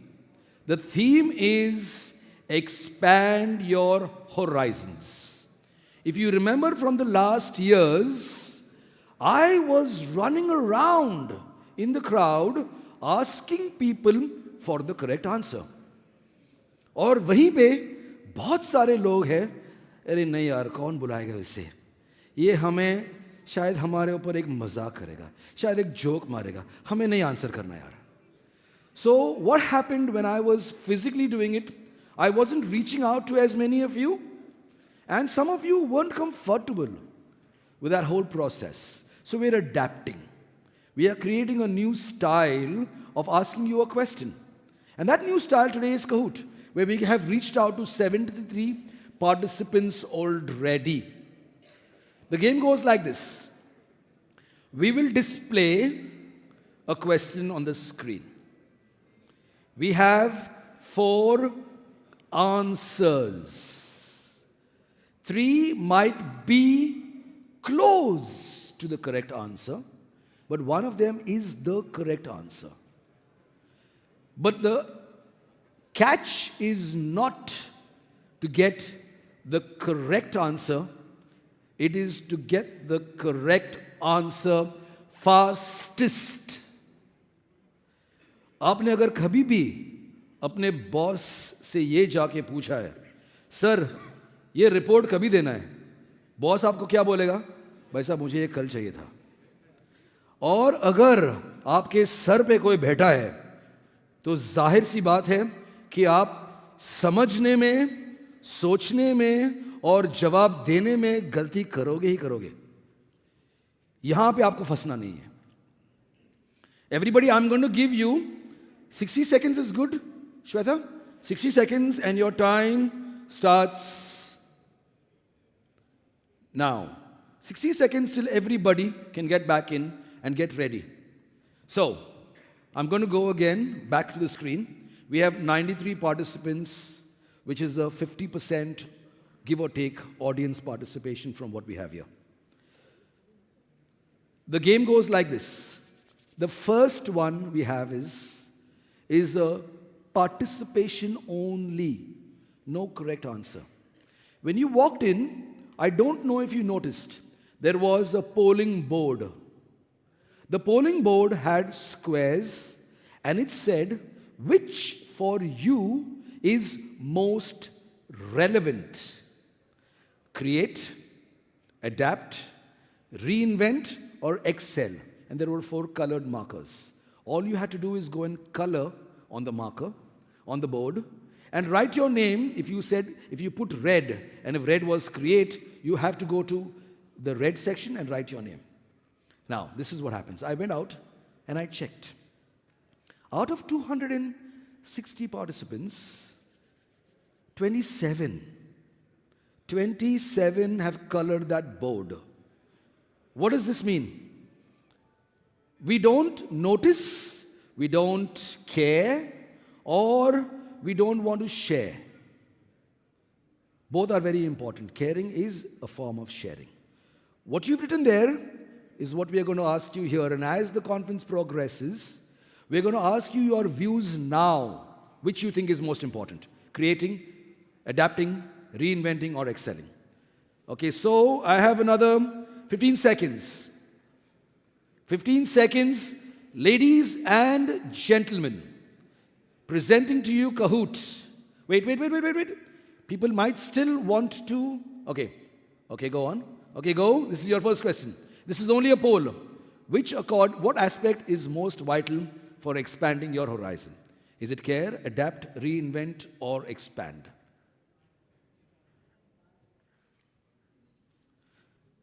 What, according to you, is most important or relevant to expand your horizon?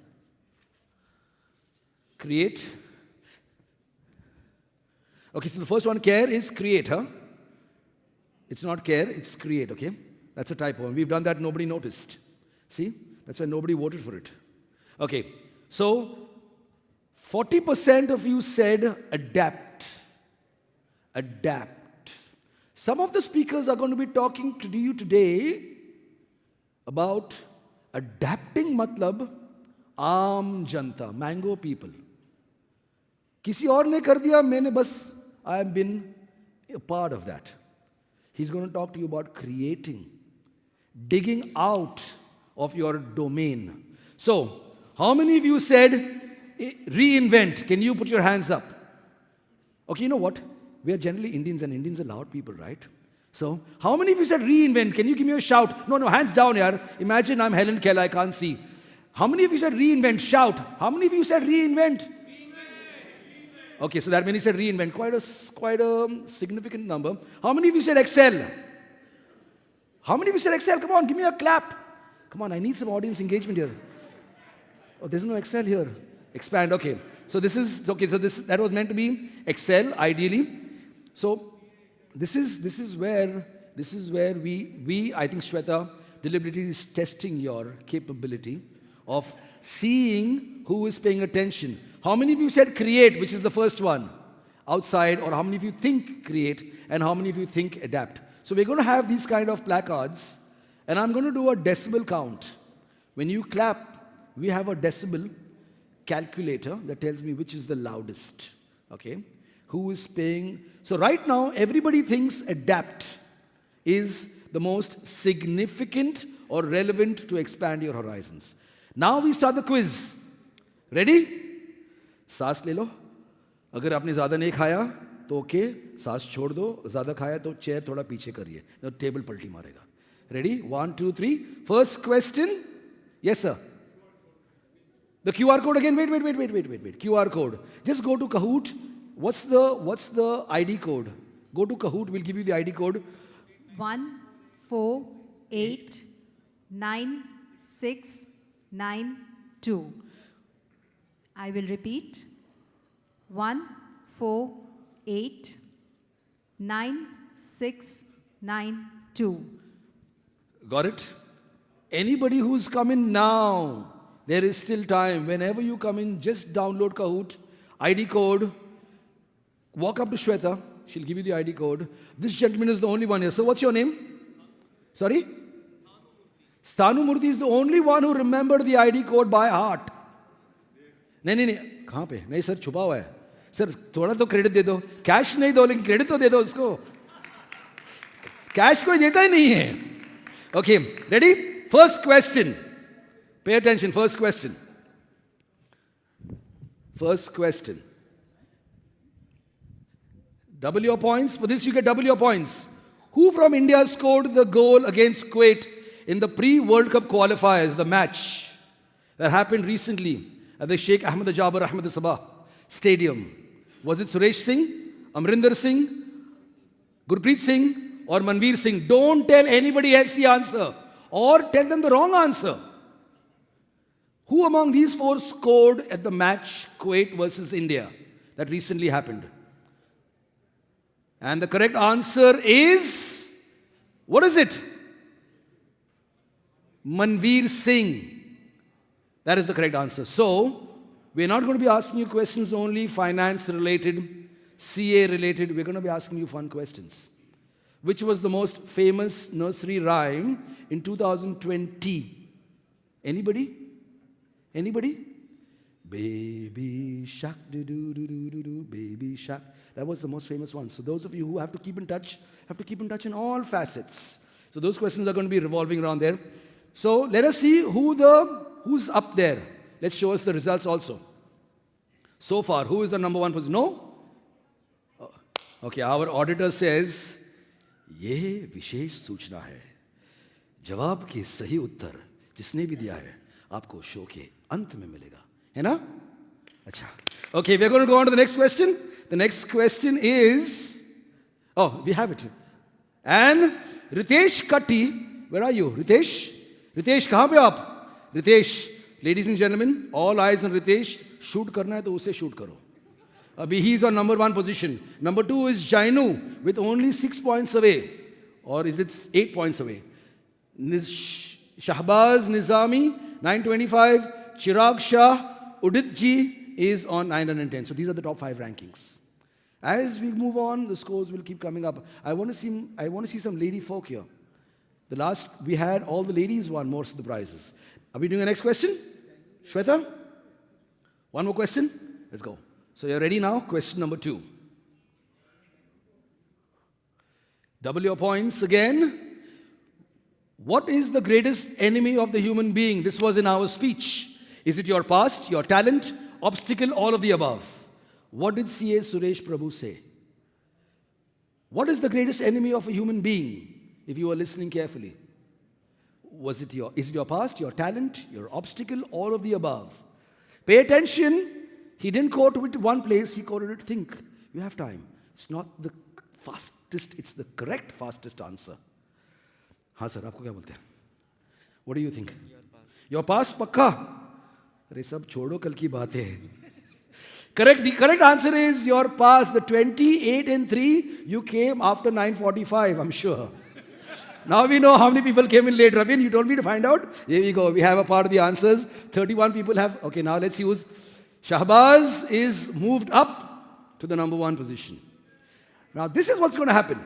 This quiz is going to continue throughout the day. What is the winner winning, Sweta?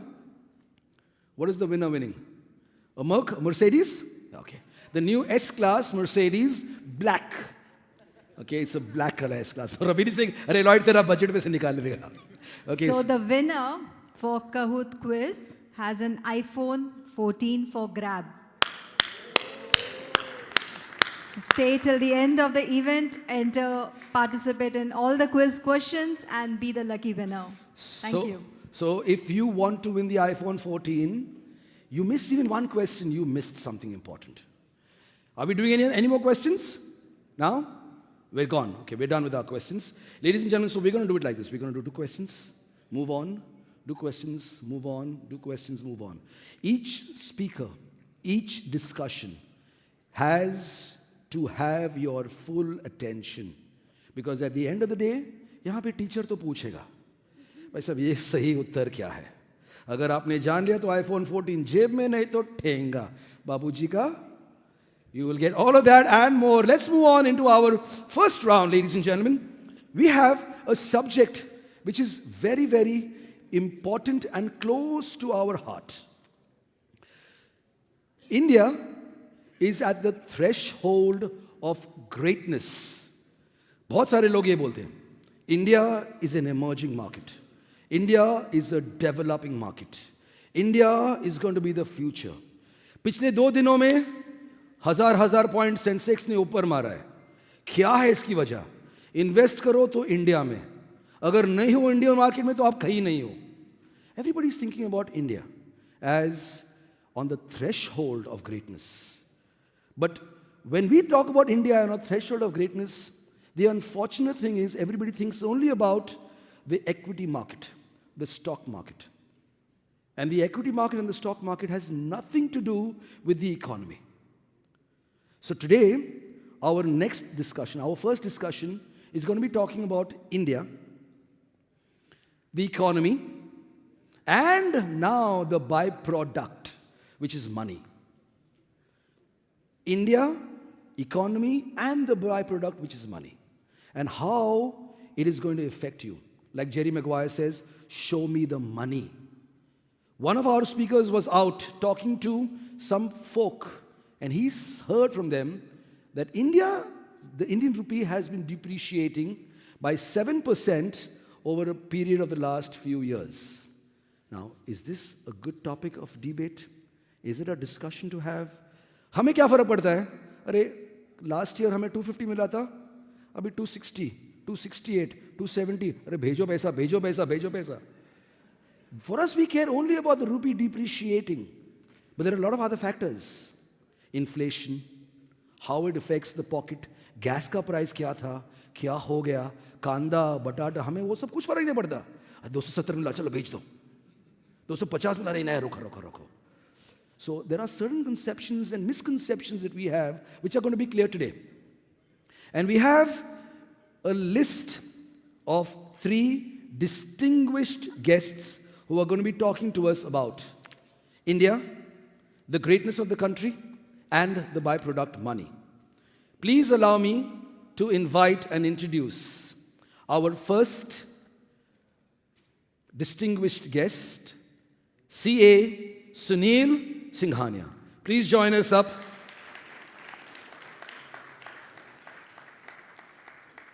Mr. Sunil is a CFA, a CA, and the visionary founder of Abacus Asset Management.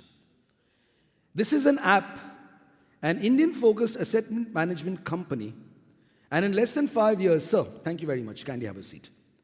And in less than 5 years, they manage an asset holding of almost 21,000 crores.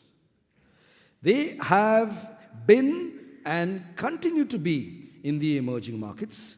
They have scored into the top position, ranking number 1 and number 2 in AIF over 3 years' time frame in terms of performance. Before founding Abacus, Sunil played a very important role in Reliance Capital, serving as the global head at equities. He overlooked the equity assets, provided strategic insights. He was a part of the Reliance Capital as a CIO. He led Reliance Mutual Fund Equity. And under his leadership, he has been multiplying over 100 times in less than 22 years, managing almost 80,000 crores in the Indian equities. Sunil graduated from the Bombay University, is a chartered accountant, and an all-India rank. He has earned the right to use the Chartered Financial Analyst designation conferred by the CFA Institute. Sunil is active in social work and has served as the president of the Goregaon Sports Club in Mumbai. He's widely covered in media, features in shows like Wizards of Dalal Street, is on CNBC. He hosts ongoing shows, Markets and More, and this is CA Sunil Singhania. Let's give him a warm welcome. Our next distinguished guest, Please join me, ladies and gentlemen, in welcoming Mr. Anuj Singhal, Managing Editor, CNBC Awaaz Economics, the stock market analysis. I heard somebody asking, Anuji, 1000 point 2 दिन में मारा India ने, क्या बोलते हो, डालो क्या? So Anuj is like, sir, मैं एक speech देने वाला हूँ, थोड़ा सुन के बताइए. So a lot of people will look to you, sir, for answers as to where the equity market is leading. Like I said, show me the money. This is what they care about. Anuj is a graduate with an economics honors from the Delhi University, a postgraduate diploma holder in finance, along with his Master of Business Administration in Finance. Anuj has been with Network 18 since he joined CNBC TV 18 as a research analyst straight out of college in 2003. Don't calculate his age. He's quite young. He started with very humble beginnings. He became the head of research in 2008, head of markets in 2013, the stock editor of CNBC 18 in 2015. Anuj has tracked the Indian financial markets for the last 2 decades. For a period between 2013 and 2022, he has been a lead anchor for both market flagships, shows on CNBC 18, Bazaar and Closing Bell. For many retail traders and investors, Anuj, like I said, is the go-to person in stock markets. In fact, he has been called the nifty magician for getting his big market calls right. Anuj's number is 98020509. I'm just joking. Ladies and gentlemen, will we give Mr. Anuj Singhal a very big hand?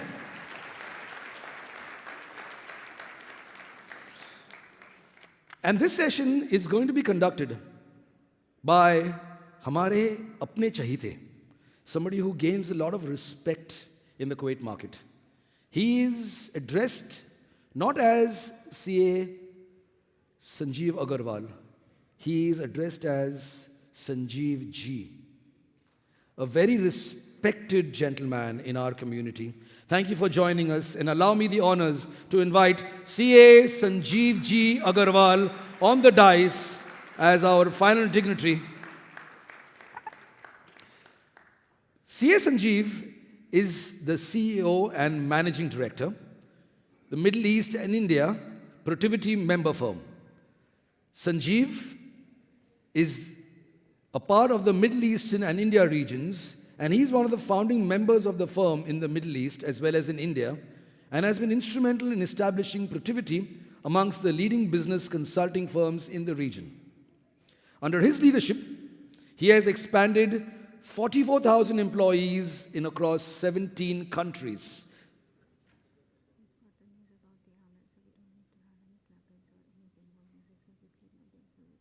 Okay. I do not.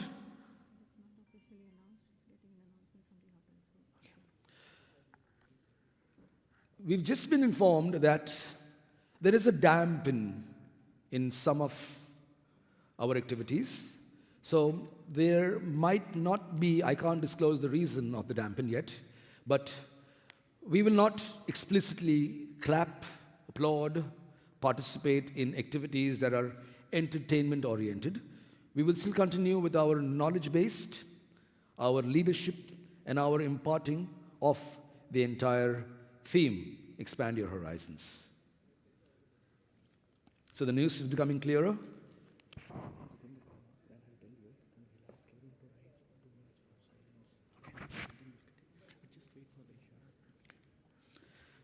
Sanjeev Ji, ladies and gentlemen. Sanjeev was recognized in 2019.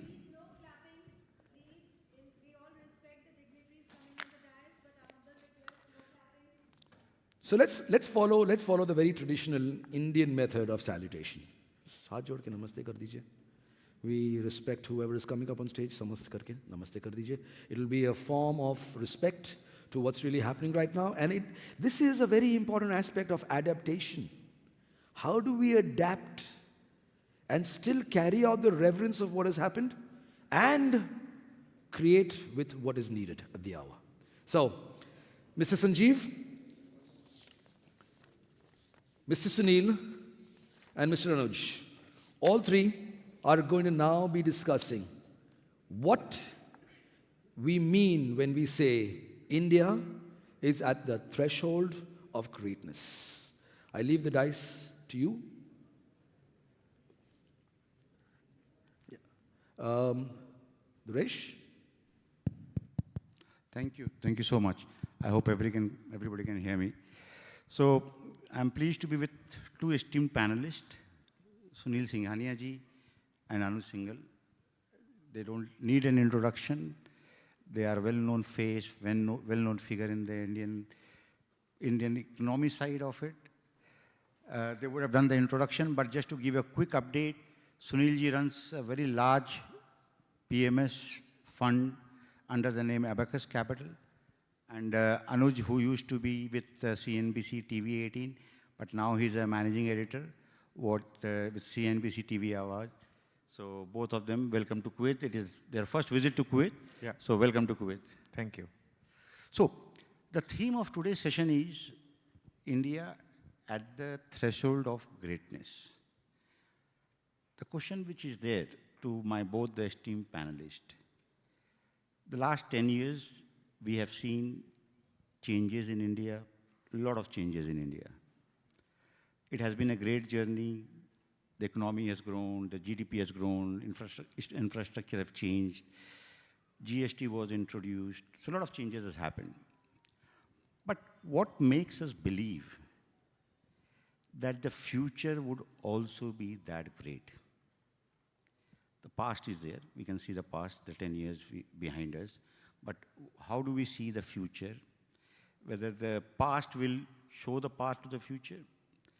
And what is your view? So Sunilji first and then Anuj, both of you. Sure.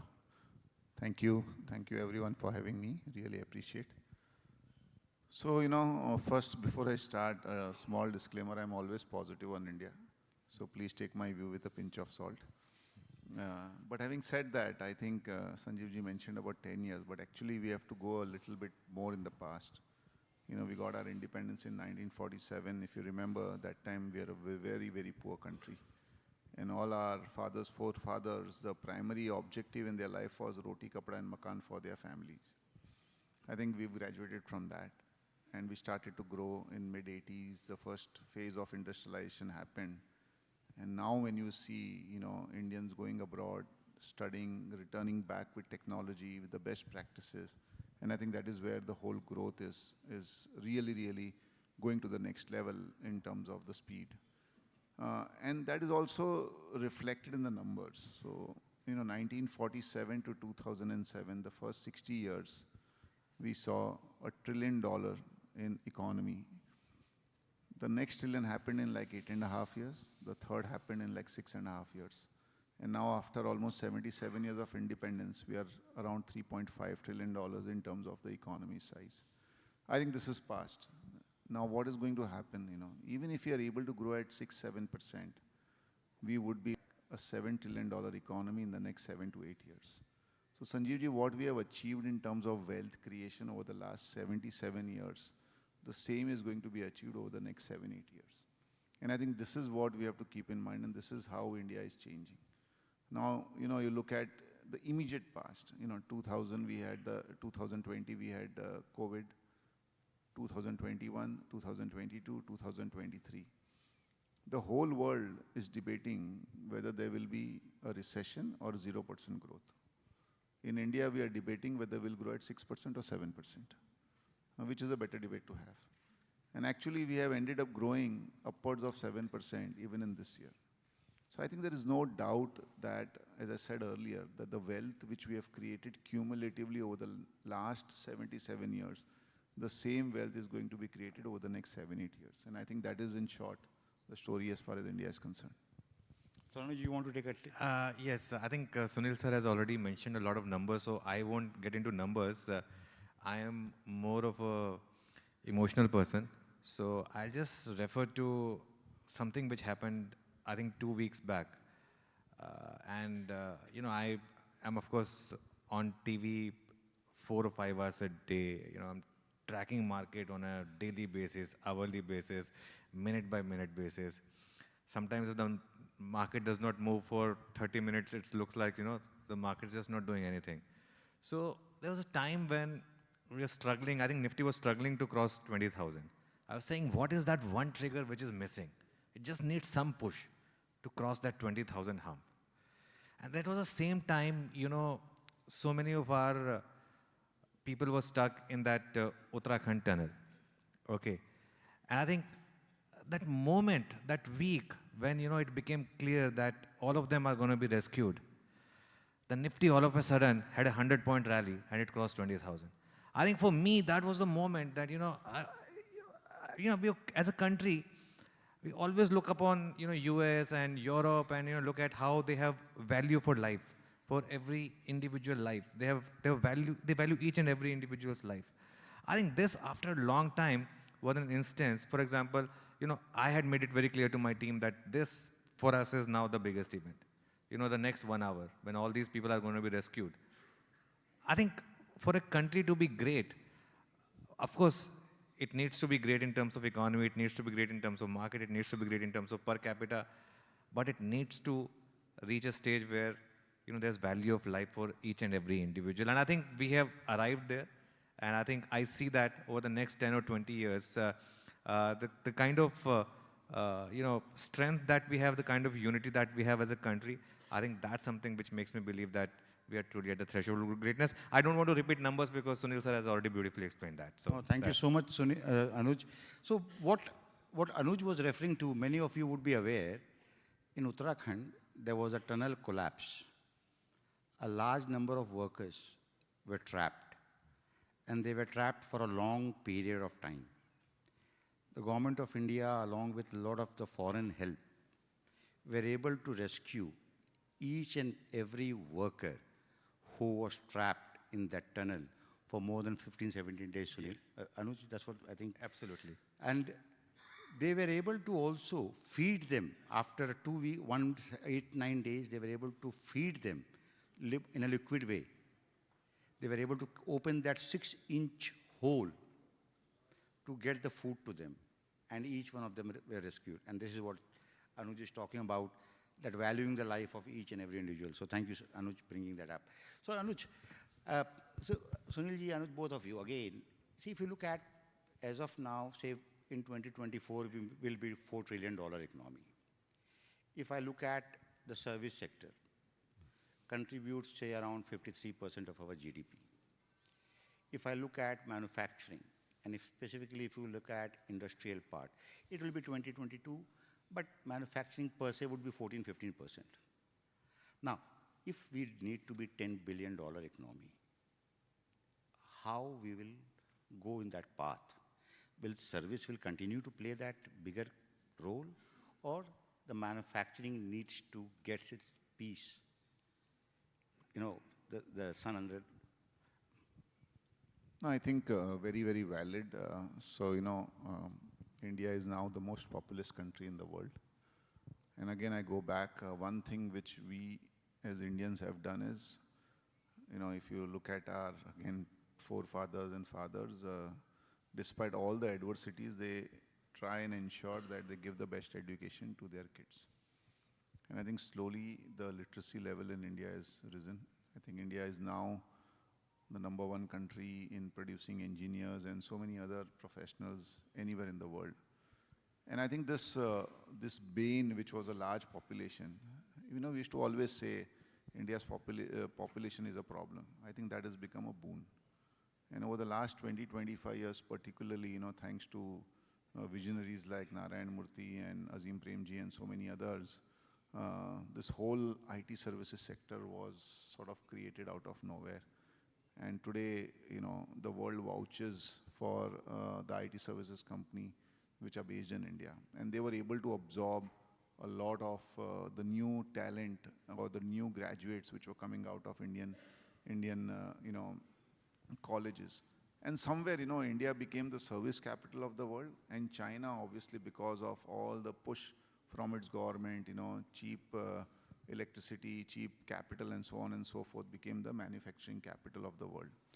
I think now the government has also started to realize that for the next phase of providing employment to the Indians, And also for the next phase from, you mentioned 3.5 to 10 trillion, we need to focus on manufacturing. So if you again go back, this government has been in power 9.5 years. The first 5 years went into sort of stabilizing the system. So NPAs were huge in banks. They very clearly cleaned up the banks because banks did not have the capital only to provide any capital for companies to grow. So how could manufacturing grow? So the first thing was to ensure that the financial health of the banking system is brought back into order, I think, which they achieved. They experimented with demon. They brought in GST to make the country more efficient. The second term, 2 years went into COVID. It's only in the last 2.5 years, if you see, a big push has been there from the government to encourage indigenization and also to incentivize manufacturing as well as exports out of India. So, if you look at the various schemes, you have the PLI, which is the Production Linked Incentive Scheme. It's already there in some 12, 13 sectors. It started to have an effect. You have, automatic a China plus one and a Europe plus one happening because China, every country, every company in the world wants to de-risk itself and move away slightly from China. And then in India, you had a push about indigenization of railways, indigenization of defense. You now have, almost every manufacturer of mobile phones present in India. In fact, Apple is talking about 25% of their phones being manufactured in India very soon. And the likes of Tesla are also coming. And the government has also come out with the clear directive that in 1 year, laptop imports will be banned. And as a result, Intel is already in touch with 10, 12 Indian manufacturers to manufacture laptops. So, you have a large market. You have the government focus of indigenization production. And because there is a huge market, I think it is, beneficial for the producers to not only produce for, consumption in India, but also export. So like Hyundai exports the largest cars outside of Korea from India. So I think these are all steps, a lower income tax of 15%, which are going to lead to manufacturing coming back on track. One thing which I would like to mention here is that, during COVID, normally what happens is out of the total profit pool of corporates, around 75% goes into capex back. So if the corporate pool is, say, 10 lakh crores, 75% used to go back into capex. During COVID, that number fell to 45%. And that's why you see all the ratios showing that manufacturing or the capex in India is going down. Because during COVID, no corporate was sure of what is going to happen, so they did not want to increase capacity. They were not even sure whether their existing capacity would be utilized. I think now this 10 lakh crores of profit will go to around 15 lakh crores. And then if we go back to 75%, I think you'll have a 10 lakh crore every year come in terms of private capex. Marry that with 10 lakh crore which the government has proposed to spend in the budget which went in 2003, early 2003. You have a 20 lakh crore pool which will be spent every year on capex as well as manufacturing. So I think it's a lot of combination, government incentives, Indians starting to consume more, the country becoming bigger. And now because of the huge domestic base, it makes sense to manufacture here and also exports. So all these, we are very, very confident that there is no large company which can afford to not have a presence in India. And we have all seen how the global CEOs have been talking one after the other. You can say that politicians will always talk good about their own country, but when the global top 10, top 20 corporates in the world and their CEOs come to India and they talk about investing in India, I think they are not bluffing, I think it's for real. Oh, thank you. So, Anuj, Sunil ji will not talk about stocks. Sanjeev ji, I'm sorry to break this. Ladies and gentlemen, it's official to give you the news now that the ruler, the Emir of Kuwait, Sheikh Nawaf Al Ahmed Jaber Sabah, has passed away. May his soul rest in peace. And as a sign of respect, may I request all of you to kindly stand up. We will now time ourselves to have a minute's silence.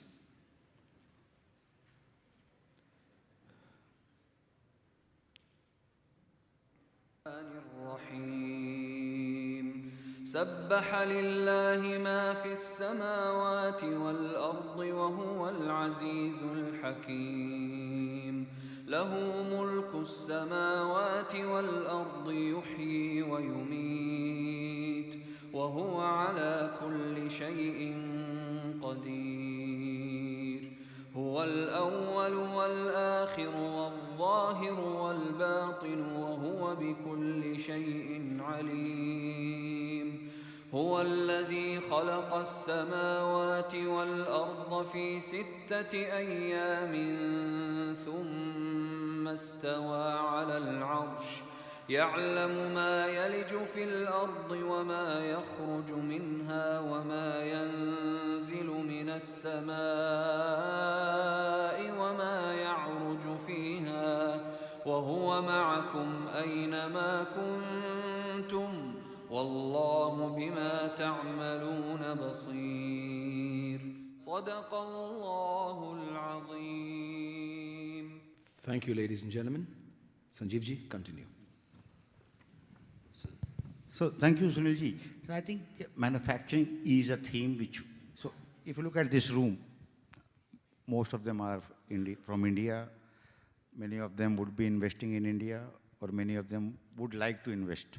Now coming to you, Anuj, when Sunilji talked about PLI, what I understand in the next 5 years, maybe the government would be funding 20 to 25 billion as far as a PLI incentive is concerned. And that is roughly 3 to 5% type of a incentive the government is giving.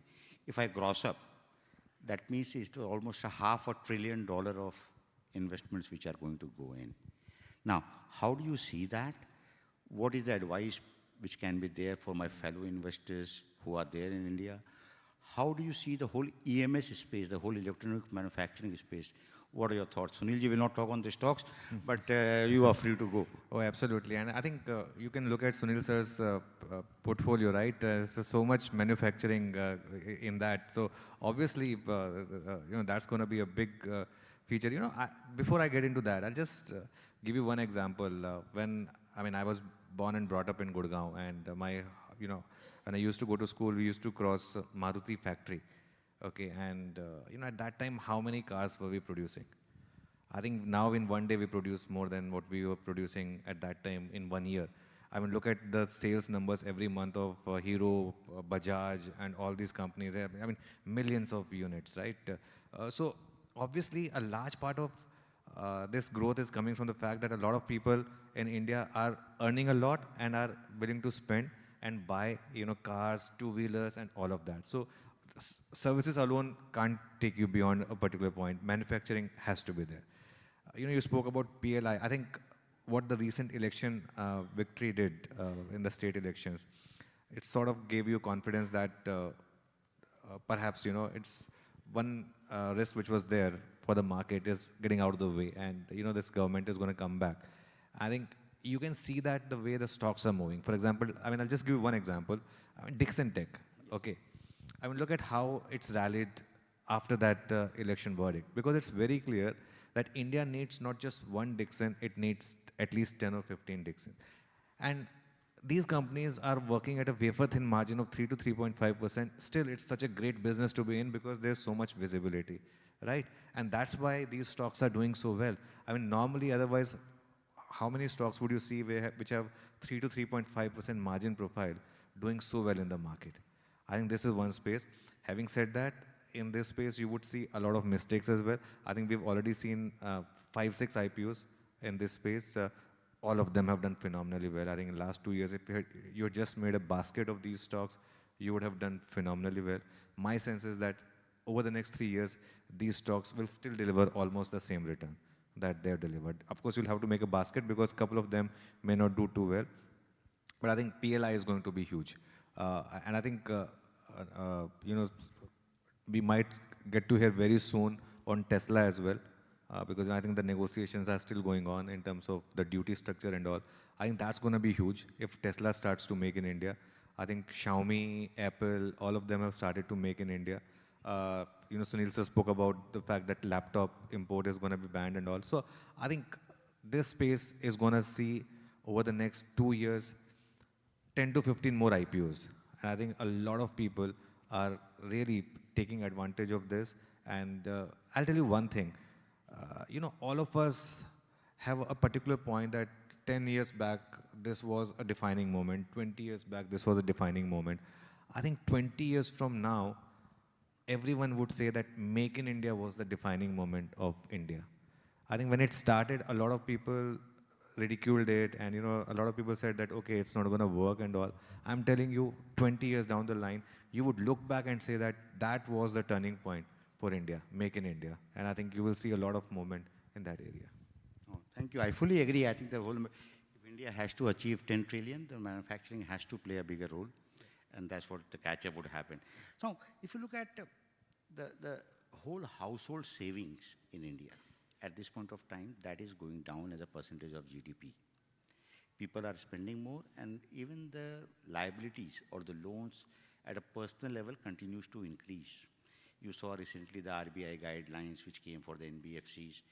Now, do you think that over a period of time we'll be building some stress in the banking system? Because we have cleaned the balance sheets as of now, but are we moving in that direction? And which investors should be fearful of that?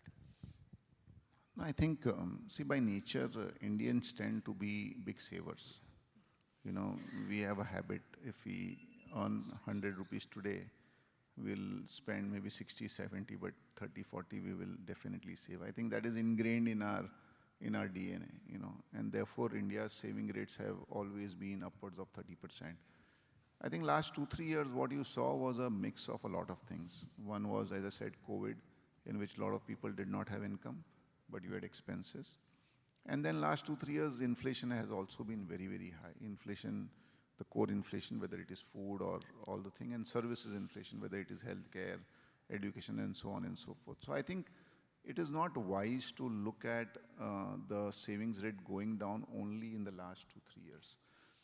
At least our view is that savings rate in India would hover between 25 to 30%. It should not go down below that. In fact, the good thing is that financial savings in India are now moving up.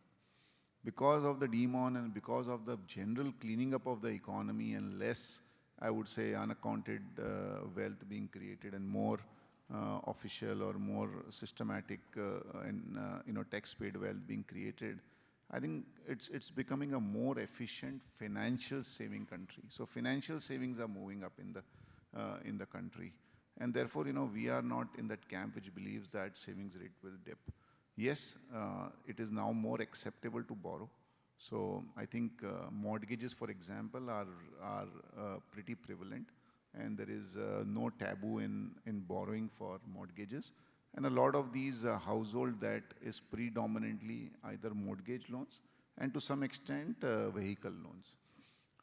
There is one segment which is unsecured personal loans, which is coming up. I think the percentage is very, very small as a percentage of our total economy, but we have a very vigilant regulator.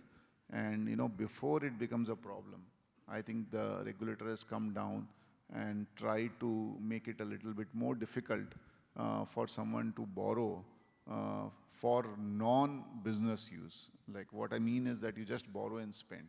I think so that the regulator has been pretty vigilant about. However, if you see the world and you see the developed world, I think consumption is an inherent trait of a human being. We will want to spend, we will want to have the good things in life. And I think for that, there is going to be a more and more, I would say, higher consumption-oriented economy as we move forward. So, if my father and forefathers were saving 60%, my saving rate has gone down to 30%, maybe my kids will spend 20%. I think that has been the inherent nature of mankind all over the world. But I think it takes a long time.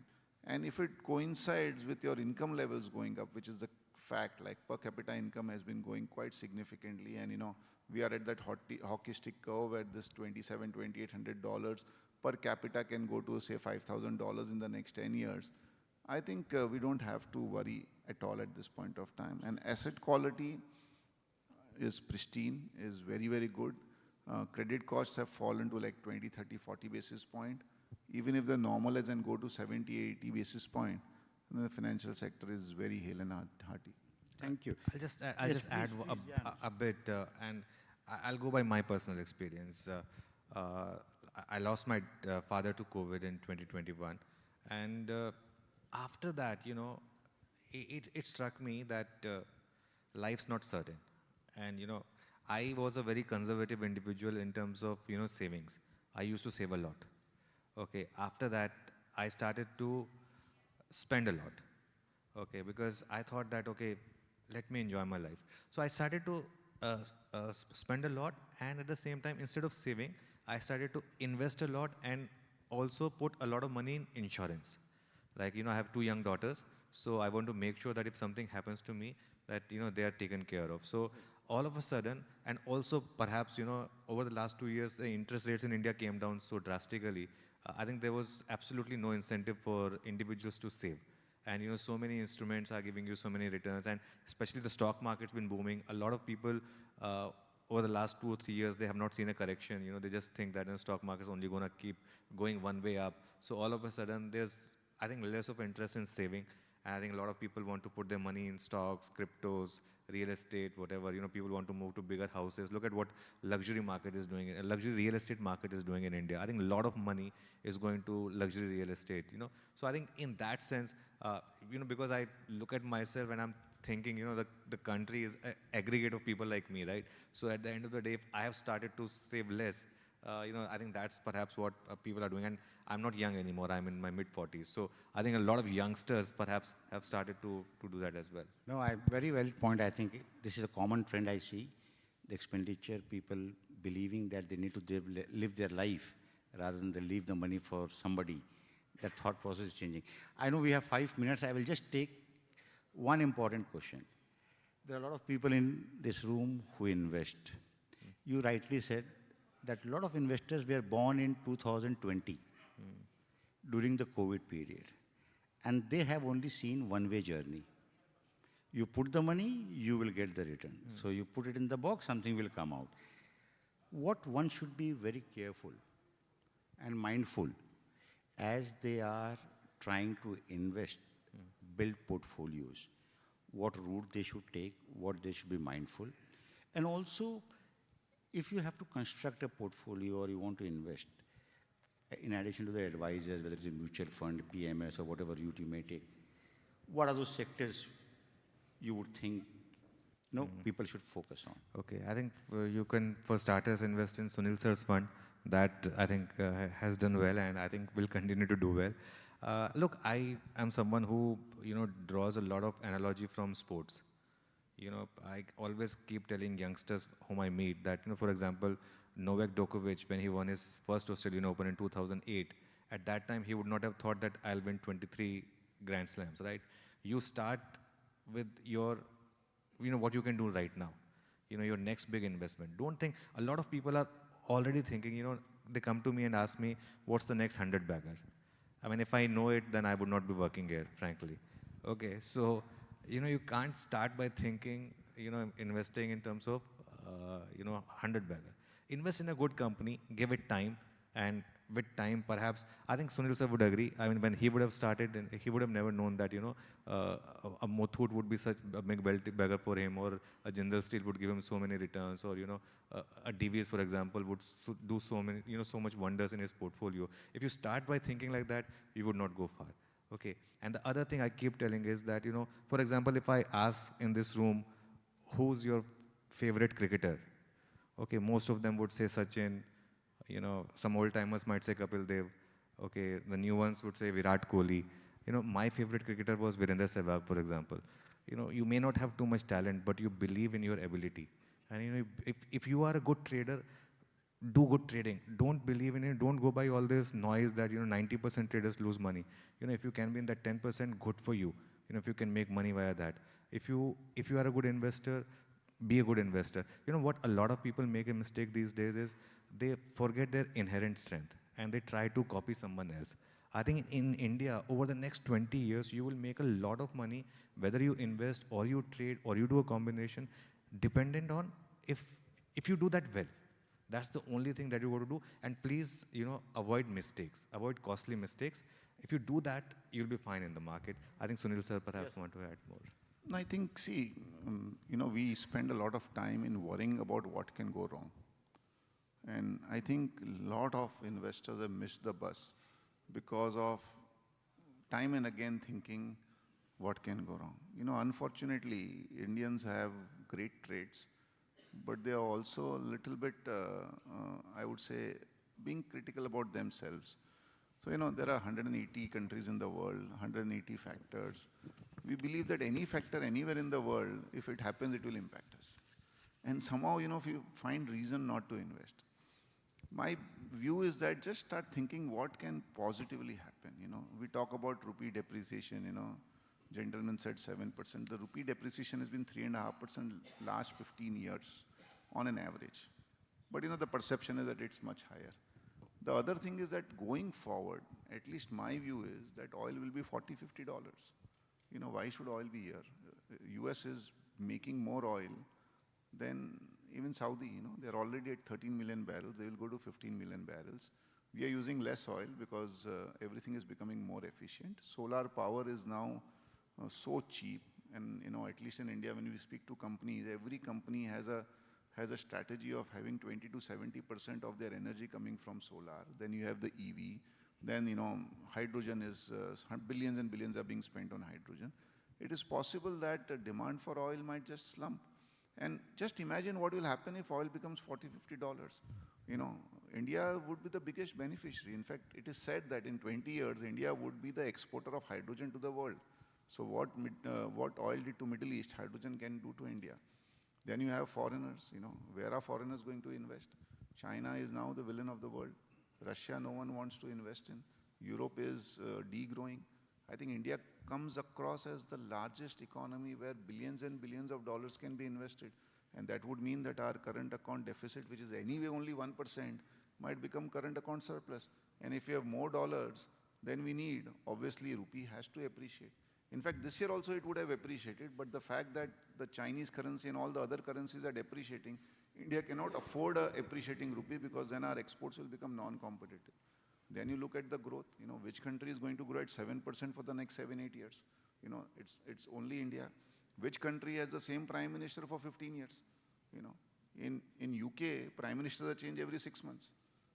So I think it's a democracy, it's a stable democracy. We have the demographics enough place, we have democracy enough place. We have a domestic demand, 80 to 83% of our economy is domestic. That's why during COVID, when the world was degrowing, we did not get any impact because we don't care whether US grows or Europe grows. बहुत छोटा impact है. All our economy is domestic. And now you have the digital infrastructure. Everything is digital. Whatever you do, Google knows more than what you do or what the tax guys do. And it is becoming more and more efficient. 20% tax collection growth, which country in the world has. So I think when you look at or think about what can go wrong, please also look at what can go right. Agreed. Thank you so much. I think we are running out of time. I'm sure there are a lot of other items to be discussed, but I was just informed that we need to cut short. So both the gentlemen, Sunilji, Anuj, would be there. Do interact with them. But as a closing remarks, Anuj, you want to say anything? Sunilji, you want to say? Just one closing remark. A lot of recent money has not seen correction. I think people think that, stock market is like an ATM. You go there, put your card and you take money out. And I think I remember the time when in 2003 to 8 peak bull market, we had 3 instances of market correcting at least 30%. And one time even 58%, the small cap index fell 80%. I think this money has not seen that. This money, has not even seen a 10% correction. Since the COVID rally has started, the market at the worst has fallen 7 or 8% at index level. That's the only thing that worries me, that, a lot of people think that market can only go up. They can go down as well, even though the longer term trajectory is up. So thank you so much. Okay.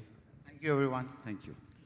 Thank you, gentlemen. May I request you to kindly stay back as we would like to present you with the token of our appreciation, but not before we make you work for that token of appreciation. I'm sure everybody, we have time actually only for 2 or 3 questions tops. Is there anybody here who would like to ask any question that poses in your mind? And if you can direct it to one of the speakers. Yes, so Muhammad, can you please move around? And give Muhammad another mic as well. Go ahead. The gentleman there.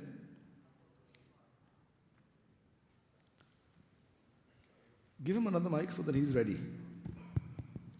Yeah, so Sunilji, one question about how you've seen the corporate governance in India improving. Because you've seen cases, big companies having problems, like you saw Munjal, Hero Motors. You saw some issues with that Shree Cement, income tax rates coming. So I don't know, sometimes it becomes difficult to believe what is actually happening. Is it tip of the iceberg or is it all cleaned up? Why would this, is it just some promoters are arrogant, I can do whatever I like, although it's a public company. What's your view? And how? I think, it's a room full of chartered accountants, and obviously it's a very valid question. Corporate governance issues are there across the world. Obviously, we track India very closely. That's why we believe that India is full of companies which are twisting the corporate governance. But I would tell you one thing, I used to track global markets also because I was on the board of CFA Institute and I was the chair of their investment committee, so I was investing globally also. I think Indian disclosure norms are the best in the world.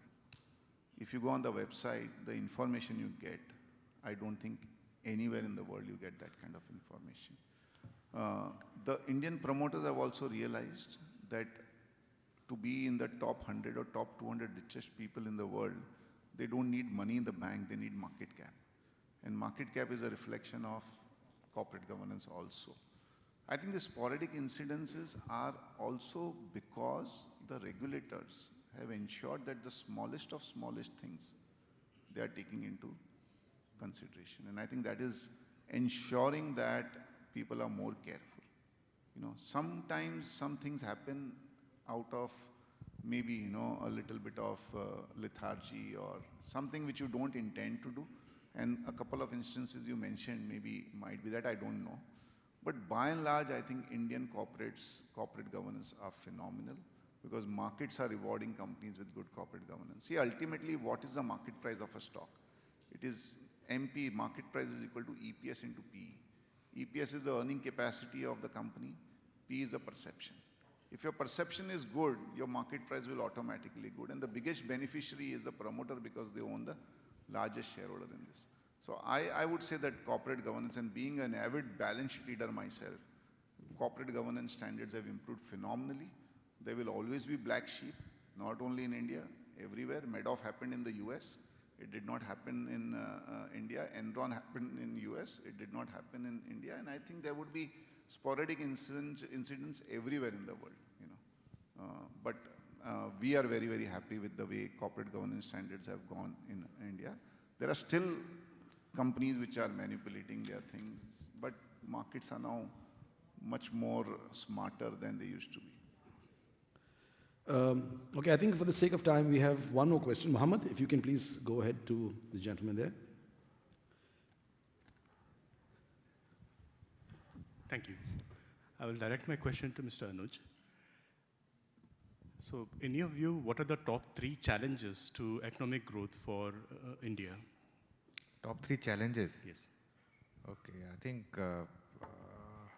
maybe Sunil sir want to take that because I'm more of a micro guy. You might want to take it with that. So, I started with the disclaimer that I'm always positive. So take my view with a pinch of salt. But actually, if you see, at least on the market side, big corrections have happened on events which we did not foresee.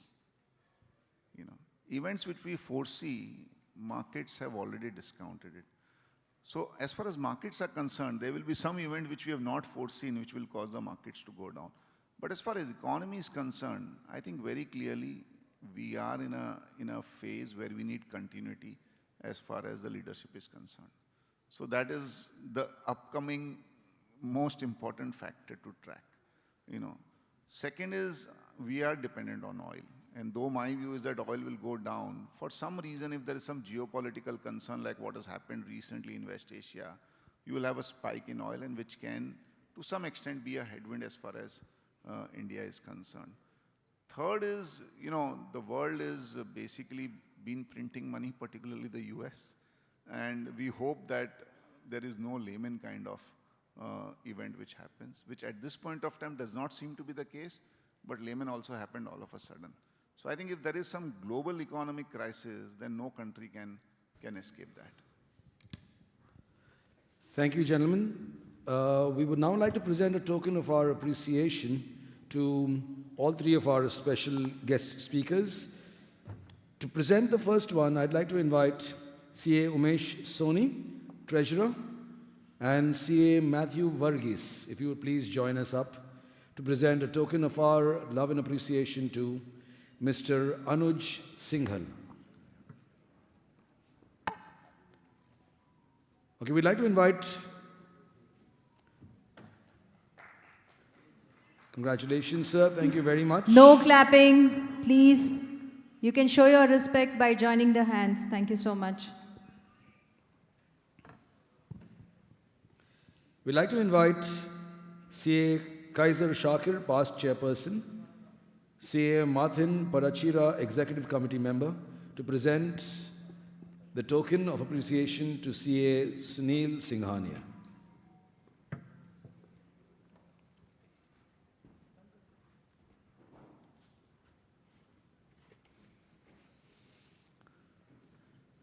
And finally, CA Aditya, Vice Chairperson, to present the token, and CA Noel Cherian, past Chairperson, to present the token to CA Sanjeev Agarwal.